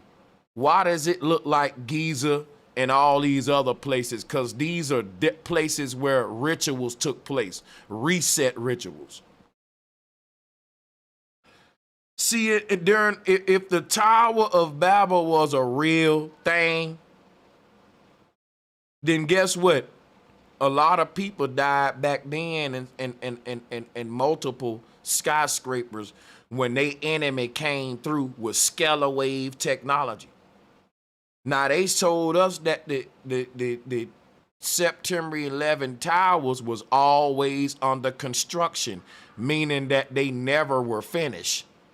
It was always construction going on. I think that within itself is symbolic, meaning that the Tower of Babel was never finished. And then before it got disintegrated out of all the buildings. So think about that, right? Now check this out, right? When we talk about a World Trade Center in an ancient world, it wasn't about trading goods and resources. It was about trading ethereal energy.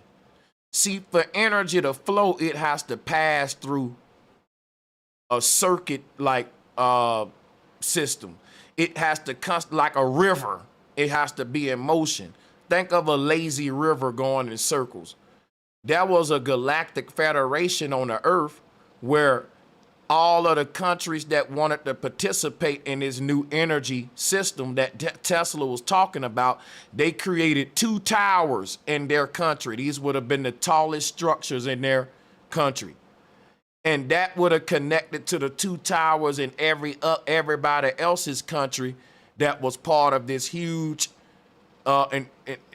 energy grid of these twin pillars that Tesla was talking about. Joachim and Boaz. We're going to do a whole stream on that. You got to check out my Masonic Flat Earth documentary for more information on that. So because they knew that the earth was flat and that it didn't move, but the sky above us moved, that means I can make structures on the ground and I can say, hey, if you give me a certain amount of time, I can tell a person if I know the earth is flat and don't move, but I know that the sky moves, guess what I can tell them? I'm building a structure on the earth that in a couple of 100 years, boom, boom, boom, this many years, this constellation will be aligned with my structure. Now, if the earth is moving through space, there's a phenomena called parallax, which means you will never ever be able to get the same exact alignment twice if the earth is moving and the sky is moving. So the fact that the Egyptians and all them knew that the earth was stationary, they can build Giza, right? And they can align it with Orion's belt. And they can wait on Orion's belt to get back in alignment with Giza and calculate how long it took that to happen to see how many years it take to complete a long count on the Mayan calendar. Becky hit me with a motherfucking bomb, because simple-minded motherfuckers can't do what I'm doing now. If you ain't got the mind to question the powers that be, you'll never activate your goddamn true mind power, thinking that the people in power are experts when the goddamn world going to sugar to shit, and they think technology gonna save it when technology is the shit that's destroying it.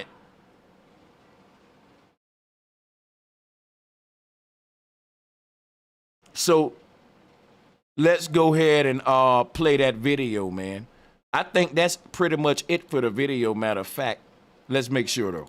Book by Judy Wood, Where Did the Towers Go? Her research is great. She also has a phenomenal YouTube video called The New Hiroshima, which I highly recommend. Okay, so if you want to know what happened to Pompeii, if you want to know what all these resets is about, people, is scalar wave technology. And we need to wake up and start to get serious, man, because this ain't no new technology. It's new to us because they dumbed the world down after the last reset. It's only a few of us that can crack the code that's still locked in the junk DNA. I'm glad I'm one of them. Why did the Pharaoh walk around with an ankh in his hand? Why did he do that? And why was everybody scared of this little makeup wearing motherfucker? The same reason I would be scared of little bony, skinny ass Tesla if he came up to me holding this motherfucker. Tesla was a little skinny man. But if Tesla walked up to you with this instrument, if you knew what this was, you would tremble in your goddamn boots. This little device can blow you up in a second, spontaneous combustion. This is the Ankh or the MC microphone, the Holy Grail cup. The man that's holding this right here is a dangerous dude. He like the only, think of you was the only man back in the day with a gun. Everybody else had a sword.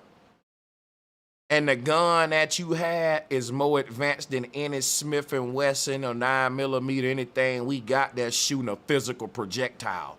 But you had this back in Babylon. You can just aim it at a motherfucker and they'll turn to dust. People, you was God, man. You that was a magician's wand that can pretty much just poof be gone. Playing with me. If it can do it to a building, what are you? So this instrument, which looked like a microphone, right? This is what the Pharaoh is holding in his hand. This shit that the Pharaoh holding, because like these are instruments that can do some serious scalar wave damage to your ass. We look at these images and we think that the Pharaoh is just, oh, he just got a little stick and a unk and that's just some spiritual symbols. Man, who gonna walk around with that shit all day just for spiritual purposes? Don't let these Kemetic priests lie to you. The police walk around with motherfucking a stick that can shock you and put the Holy Ghost in your ass if you play with them. That's called a damn lightning rod. And when they whip that bitch out, it comes out like a Babel tower, a step pyramid with a little bitty ball at the top.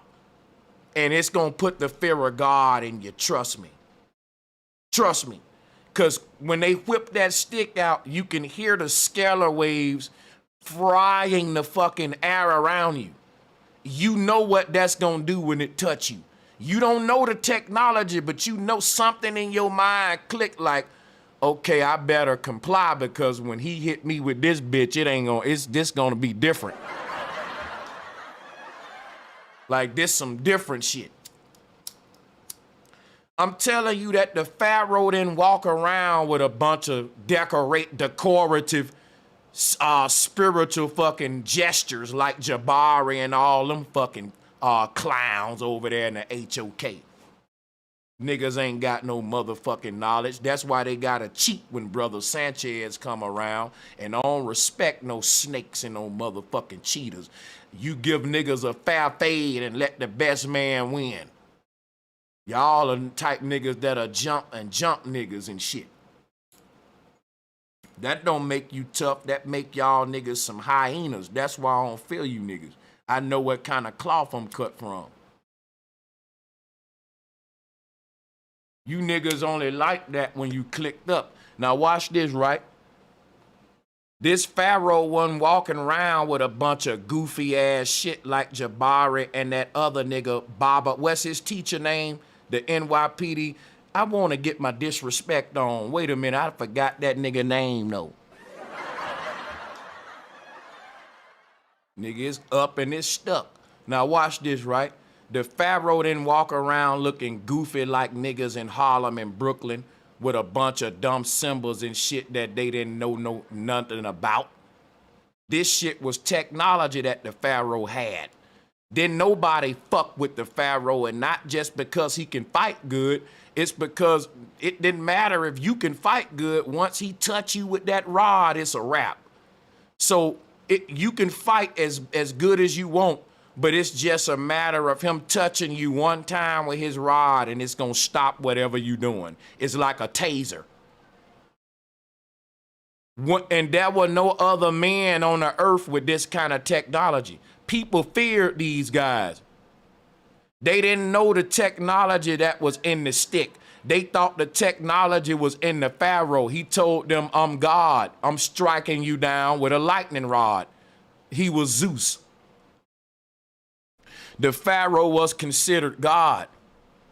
And they said, God will strike you down. Ain't that's what the police do with a taser gun? They make you stop what you doing, you freeze up like the Holy Ghost, and you comply to the commandments of God, nigga, as soon as that electricity get in you.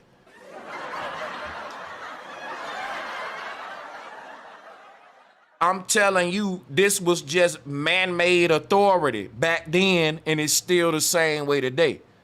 A police can eat as many donuts as they want. You know why? And you can work out all day, but you ain't gonna win. You know why? They got technology. He got so many gadgets he can reach for. You can't really out gadget the police because the police have been activated to a military state and they got big guns just like the gangsters now.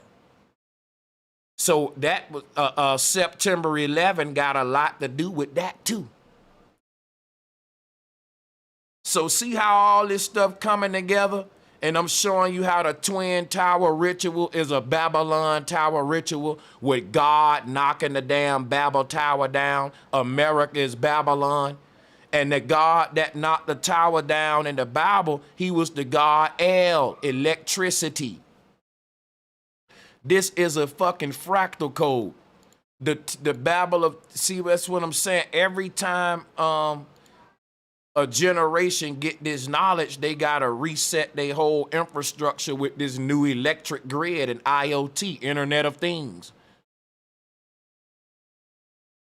This happened plenty of times. Every generation, wise men get this knowledge and they use it to control the masses instead of doing the right thing. That it ain't that all of these prophets are just smart and they know they've been looking at the history of the earth for millennia. And they've been seeing a pattern. It's a fractal pattern of man reaching the height of knowledge and then shit just disappearing. Think about the Mayans, right? The Mayans got smart than a motherfucker. Then they just disappeared. The Egyptians, they civilization reached the height of science and all that, and they just disappeared. The Babylonians, they reached the height of technology to where they started building antennas and skyscrapers or towers as we call it, and they just vanished. Man it's been said by so many ancient tribes that if man wake up before he's ready to, he'll destroy himself. Even the damn Native Americans said that. They said it ain't about the damn knowledge and technology. It's about your intent with it. Meaning meaning knowledge is power. And when you put this power in the hands of evil people, you get like these evil geniuses with evil intentions with the knowledge. And that throws the world back into another generations of in bondage or the dark age under the pharaonic structure, the Babylonian structure, the man-made laws over the natural laws. This can only happen with technology.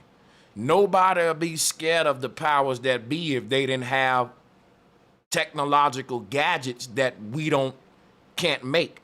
So if you think that the average citizen will ever be able to like go through the government educational systems and outsmart the government or somehow rival the government, that'll never happen because all governments knew that they created a class system where knowledge will reach a certain threshold and it'll only be enough for you to be a consumer. A consumer. Knowledge will never reach the point that'll put you on a level of Tesla, the ancient pharaohs and the Babylonians. It'll only make us better consumers. They'll never give you what you need to compete with their children that's got to rule over yours in the future. But I'm showing you what you need to compete with them. It's that you need to connect back with your ancestors. Quit talking about physics laws and all that. People talking about, I'm staying with physics and I stick with the laws of physics. Don't you know that the laws of physics get defied every day, you big fucking dummy?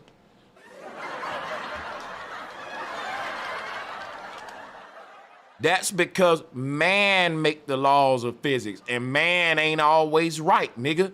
Man made a law back in the day where slavery was legal. He had to fucking defy that law.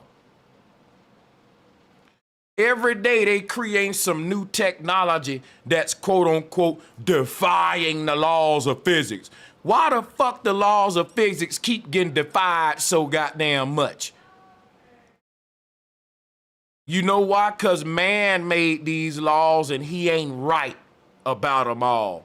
And when he find out something new that debunks something old, guess what he say? My law just got defied. So how the fuck you got anti-gravity technology if gravity is a law that can't be broken? A nigga can't walk cross a cross. If a nigga jaywalk, they gonna goddamn lock him up. But these universal laws that man gave you can be defied every goddamn day. You can't defy the law of man one time without a warrant out for your damn arrest. But the laws that govern the universe can be defied every day. Maybe these laws don't govern the universe. Maybe these laws govern man's theoretical interpretation of the motherfucking universe, which is why they all based on theories, facts, bombs. The shit Tesla was doing wasn't no theoretical science. It was experimentation. The average motherfucker that can quote you 100 theories ain't done one damn experiment. The average citizen never used a compass in their life. But let me show you something real quick.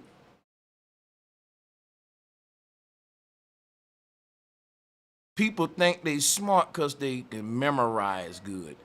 But ask them why the fuck the World Trade Center to this day look like another Giza. People, this what y'all gotta realize. America is just another Egypt, man, which is why you got a fucking obelisk in Washington, D.C., which is why you got a Memphis, Tennessee with a pyramid. You got pyramids and sphinxes all over this bitch. The final thing to transform America into Egypt is to give America a Giza. America got its Giza on September 11. And I'm showing it to you right now, ladies and gentlemen. I'm showing it to you right now. America got its Giza on September 11, brothers and sisters. That's right!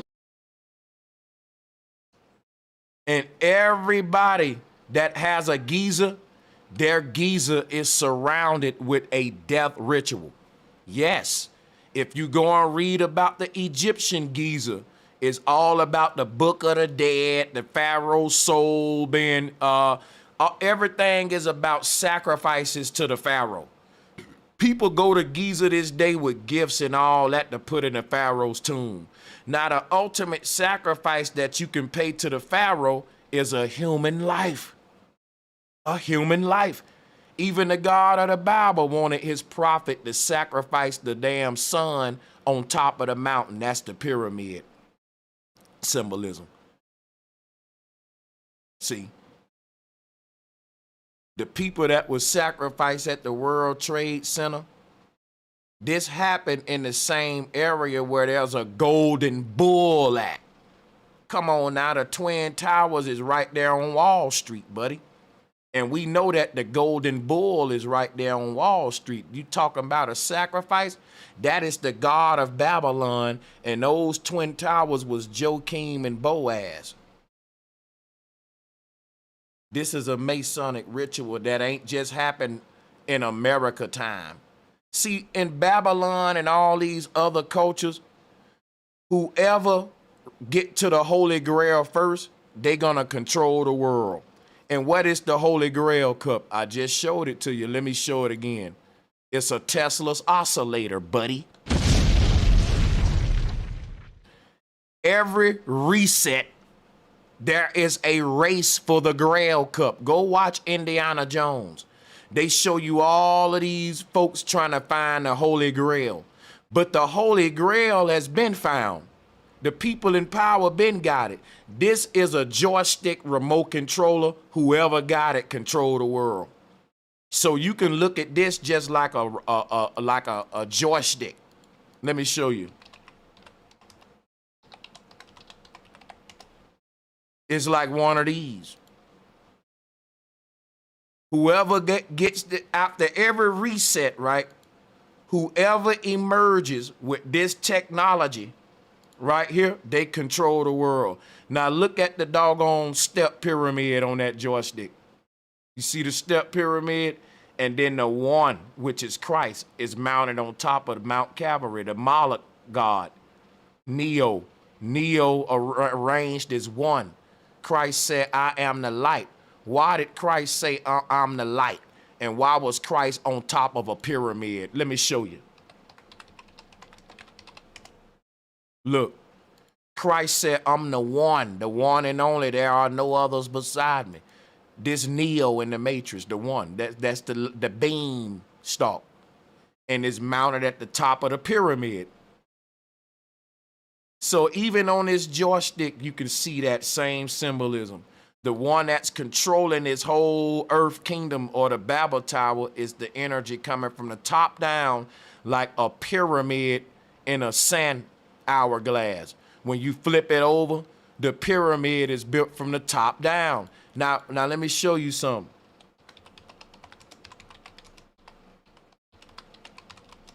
What's the secrets of the light beam? Earth was created from the top down. Check this out. Every reset, the pyramid is turning. One side of the pyramid is when good rule. The other side is when bad rule. Dark age, light age, Joachim Boaz. It's the turning of these two pillars. Now check it out. Our earth is created by the material that fashions itself based upon the motion of this spinning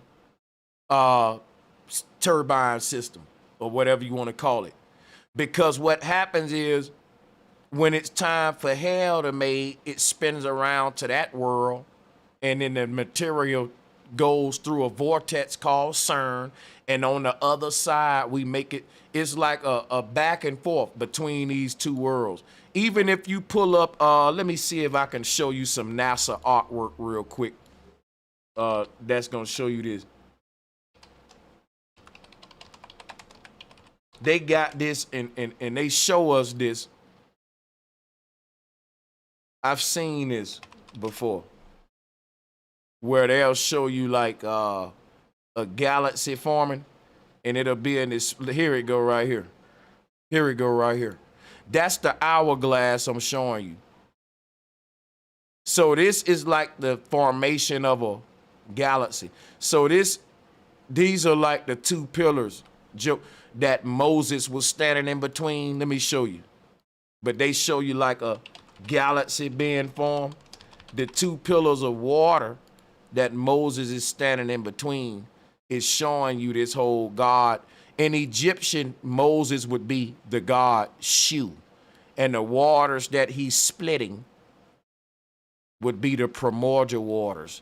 So these scalar waves, just like ocean waves, they need a medium to flow through.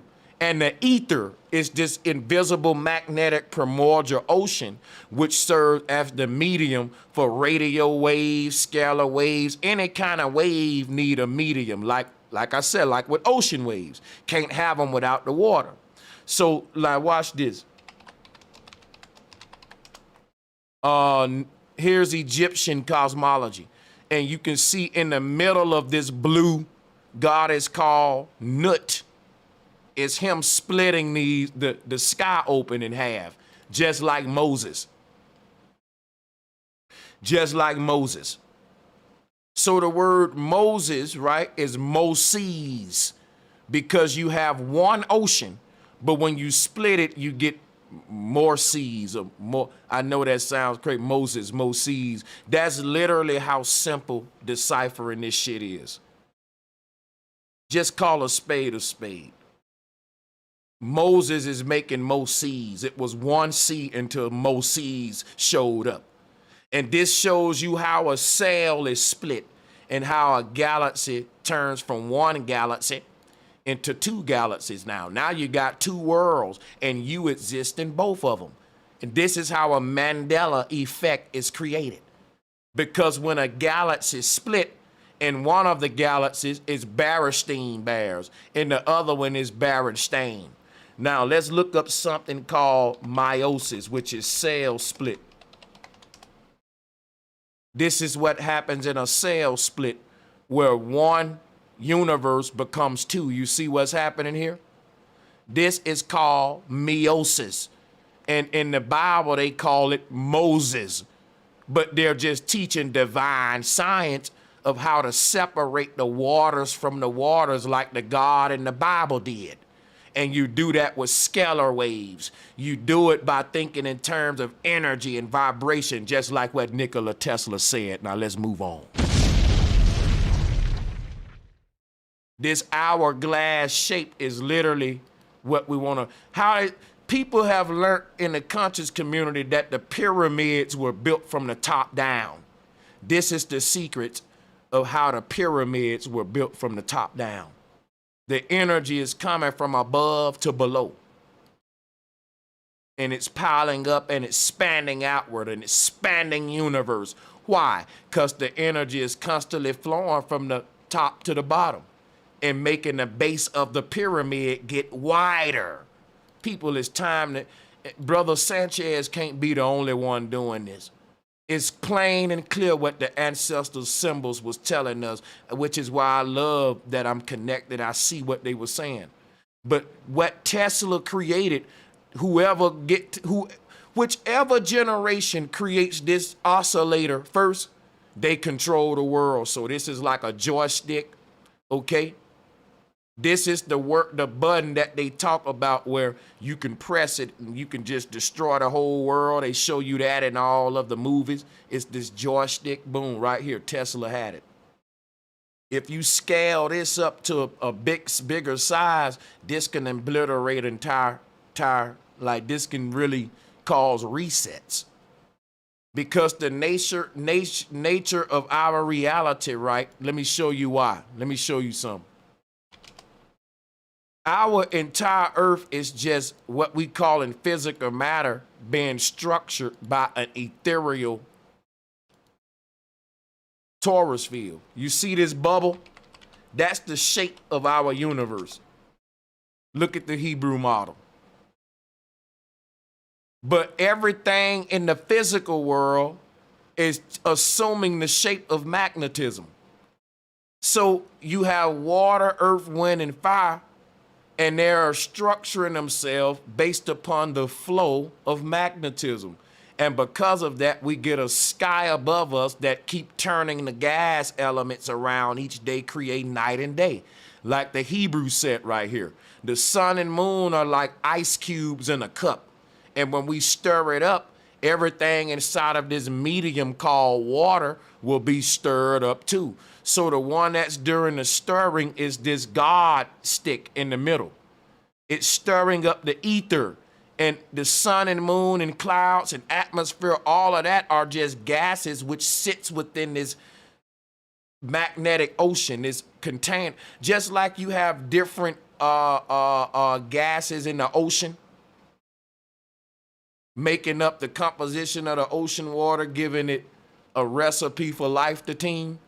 This is happening in the atmosphere, but these are light gases making their own ocean in the heavens. And just like the ocean carry many minerals and chemicals and all that, the sky separates these many types of gases into layers. Now, the thing about these gases is that for them to not be stagnant, osmosis effect must occur, and that means they must constantly be in motion. Stagnant water will create disease just like stagnant air. If ain't no fans on in your room, it's more chances that you can get sick. Flowing air, like flowing water, keeps certain pathogens, all that moving and flowing out and about and through, you know. So the sky is the same way. That's called osmosis effect. And meaning to keep something in motion so that life can be possible. Because the moment this river becomes a swamp, parasites now form and destroy. It creates a whole nother ecosystem. It terraforms that into a whole nother world. So the people in power want to stop the spiritual knowledge. And the spirit knowledge is the spiral knowledge, the Fibonacci spiral. The knowledge that keep everything constantly transforming and emotion renewing itself. But the forces that be, they don't have that energy. They have preservative energy, GMO energy. Let's stop you from aging. In other words, let's freeze you in time.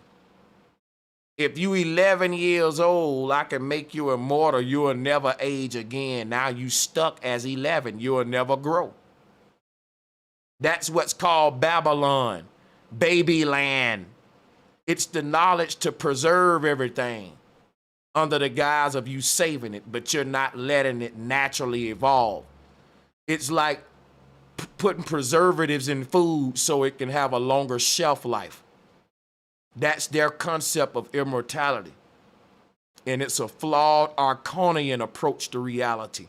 And it's outdated, and it can only be sustained with the technology that resurrected these demigods of old, like Lazarus and Christ and etc. This God, this wise man that they're calling Moses, he's personifying the knowledge of osmosis, that which allows the waters to be separated. If you read the book of Genesis, this God separates the waters from the waters. Let me show you that. How do you separate water from the waters? By creating the two pillars, Joachim and Boaz. How do you do that? You need to separate the water by making a doggone pillar in the middle of it. Look at it. And this, my friend, is the Tesla symbol. The Tesla T for Elon Musk company, it's a tornado vortex. It ain't his symbol. It's this right here. It's the Holy Grail cup. I keep showing you, this is Krishna's flower of life. This is the Grail cup.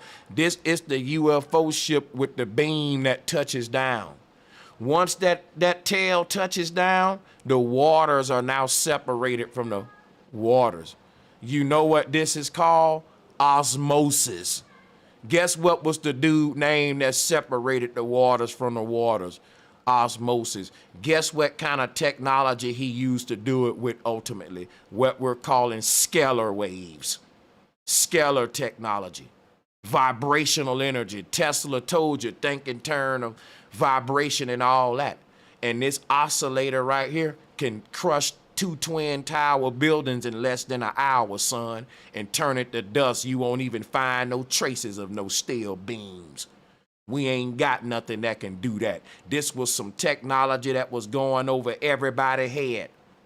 So I hope we learned something today, and I hope you rewind the video because they might take this down. And I hope you support the show because I'm surprised they didn't take Mark Passio video down. So if they take mine down, that show you that they just picking on me because I'm going to go the extra mile with the knowledge and I'm a flat earther. That's my only damn way I can make sense out of it. Now, if you want to doubt me about man-made weather and man-made, you think these volcanoes that you see around the world are all natural. Some of them ain't. This is a man-made volcano. And the crazy thing about it, it's got flooding around it.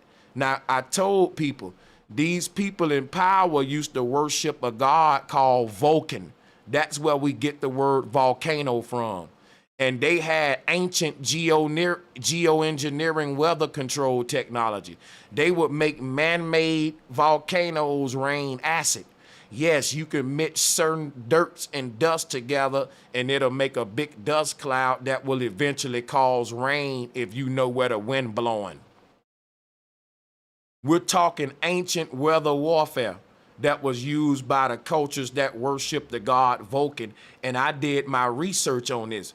These people were able to pile up, like on these construction sites, you see these big piles of dirt and sand and stuff that's the size of little mountains. If you mix the wrong dust or chemicals together, it'll start making this smoke. What we see here, this is a man-made volcano where some of the chemicals that they missing, these dry dirts, literally have a chemical reaction that causes a constant flow of gases into the air that will make it rain excessively in that certain area. And this is what they did with Hurricane Katrina. But they used a different approach. They got cloud machines now. Now go watch my video about Stennis base with the Katrina flood on this channel. That'll break that down. They've been having man-made controlling the weather ever since Babylon. So I just wanted to show you this Vulcan technology, where man makes man-made volcanoes that spew up so much debris into the sky, it gotta rain. Now in the future, I'm gonna do a video that show you how a volcano can actually teach you the shape of the earth. Brother Sanchez, you reaching now, Brother Sanchez. You always trying to make something into flat earth. Let me just show you something real quick. Just show you something real quick. Okay. This is the Yoruban cosmos. You see it? It's got our Earth, just like I told you, as a bunch of different. This is a quantum computer, by the way, people who don't know what we're looking at. All right. Our simulation is a quantum computer. This is the golden calf that they worshiping. And they even was worshiping this in Egypt. Watch this. Watch this.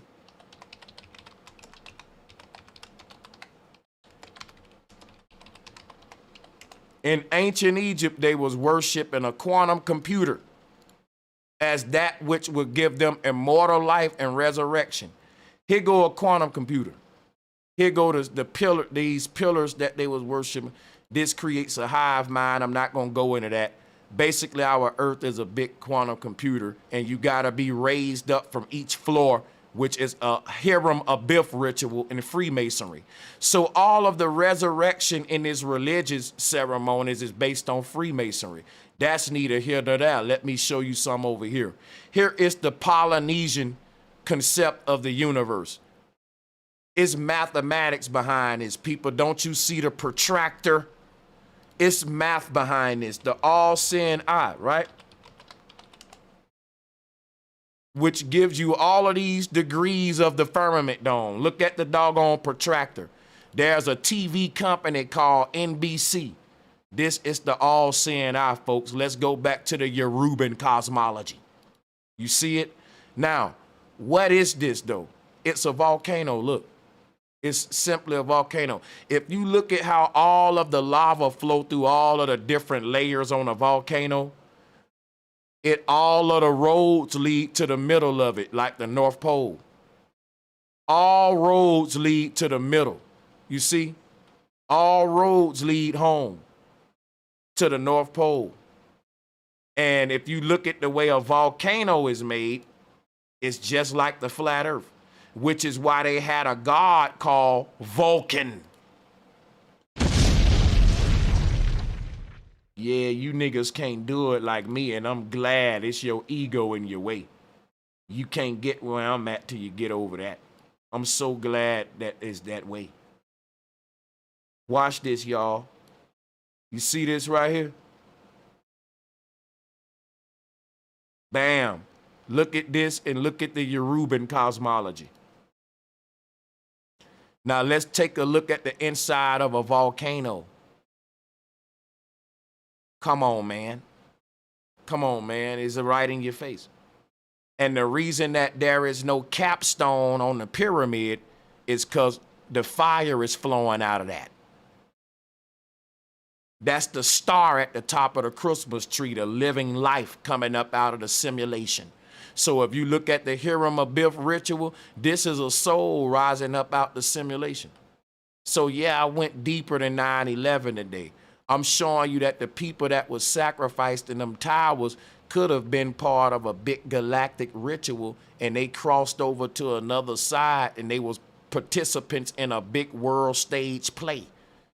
But see, if you say that, they gonna say you disrespecting the victims. I'm just theorizing of how deep this damn Truman Show might be. Because one thing I do know is that the Twin Towers September 11 ritual has happened plenty of times on this earth before, to where there was a big reset that was signified by a massive death and towers collapsing. And what we see in the wake of all of that are structures to represent the fall and the reset of those empires. Just like September 11, that marked a reset time where the economy and life as we know it changed. All of these ancient sites on the earth, even in Giza and all over the world, they mark reset points, y'all. There's something embedded inside of the reality that keeps looping itself. And what happened on September 11 was a big loop around that happened plenty of times before, where the towers were knocked down by the gods, the controllers, to signify this great reset. And with that, that is the end of my presentation. I thank you all for joining. And I'm going to get out of here, and I'm going to say, if you like what I do, support me while I'm still around, and we can keep this going. I put a lot of effort into this. And I got the Cash App pinned to the top of the chat. I got the link to my donate links in the video description area. If you're watching it on the replay, we appreciate you in advance. I'm not monetized, so I have to make little corny announcements like this with the Cash App. So a little helps a lot. We thank you guys. We got 1,200 people in the building. If everybody gave a little something, that'll help a lot. I give you guys, and I will be back tomorrow at 1 o'clock to go into this even more with the Moroccan situation. And I thank everyone that continued to fund the research that I'm doing over here. I think that I'm in a lane of my own and that we're building a very unique community.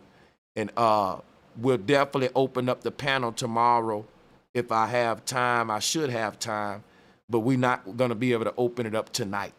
But I appreciate everybody, and I'll see you guys. Peace and much love.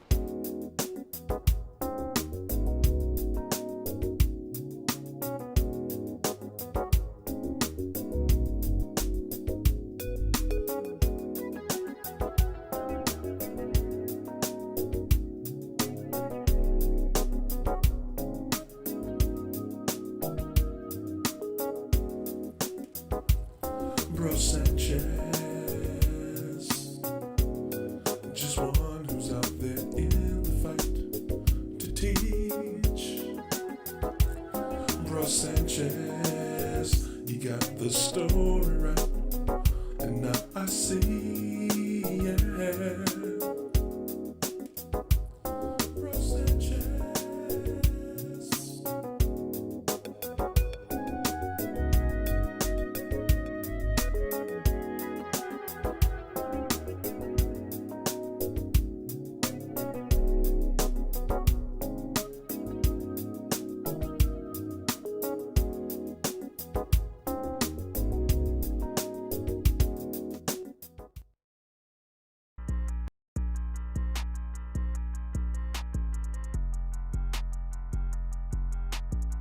Gear up with our exclusive merchandise. Shop now and show your support. Visit our website or click the link below. Thank you. Introducing Unfiltered Wisdom, 100 Powerful Proverbs for Independent Thinkers, a remarkable collection of 100 profound proverbs that will inspire and guide you on your journey of self-discovery. This captivating quote book is a treasury of timeless wisdom, carefully curated to offer insights and reflections for every aspect of life. This quote book is not only a source of inspiration, but also a perfect companion for daily reflection. Whether you find solace in quiet moments or seek motivation to overcome challenges, Unfiltered Wisdom offers a treasure trove of proverbs to uplift and enlighten your spirit. Attention viewers, if you seek an exclusive sit-down session with Bro Sanchez, we are glad to announce that he is now available for booking. Visit brosanchez.com/booking and select one of the 4 booking options available. Select your desired date and time and make your payment. Camera will be on at all times. Sessions can be recorded and used for variable purposes such as re-uploading, etc. Let's have an engaging conversation. Don't miss out on this unique opportunity. Visit brosanchez.com/booking and secure your spot today.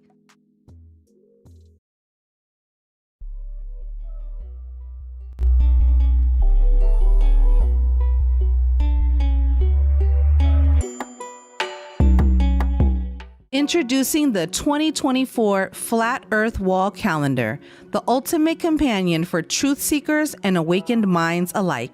Embark on a captivating journey through 26 pages that challenge the very foundations of modern science. Each month unveils a thought-provoking observation, meticulously crafted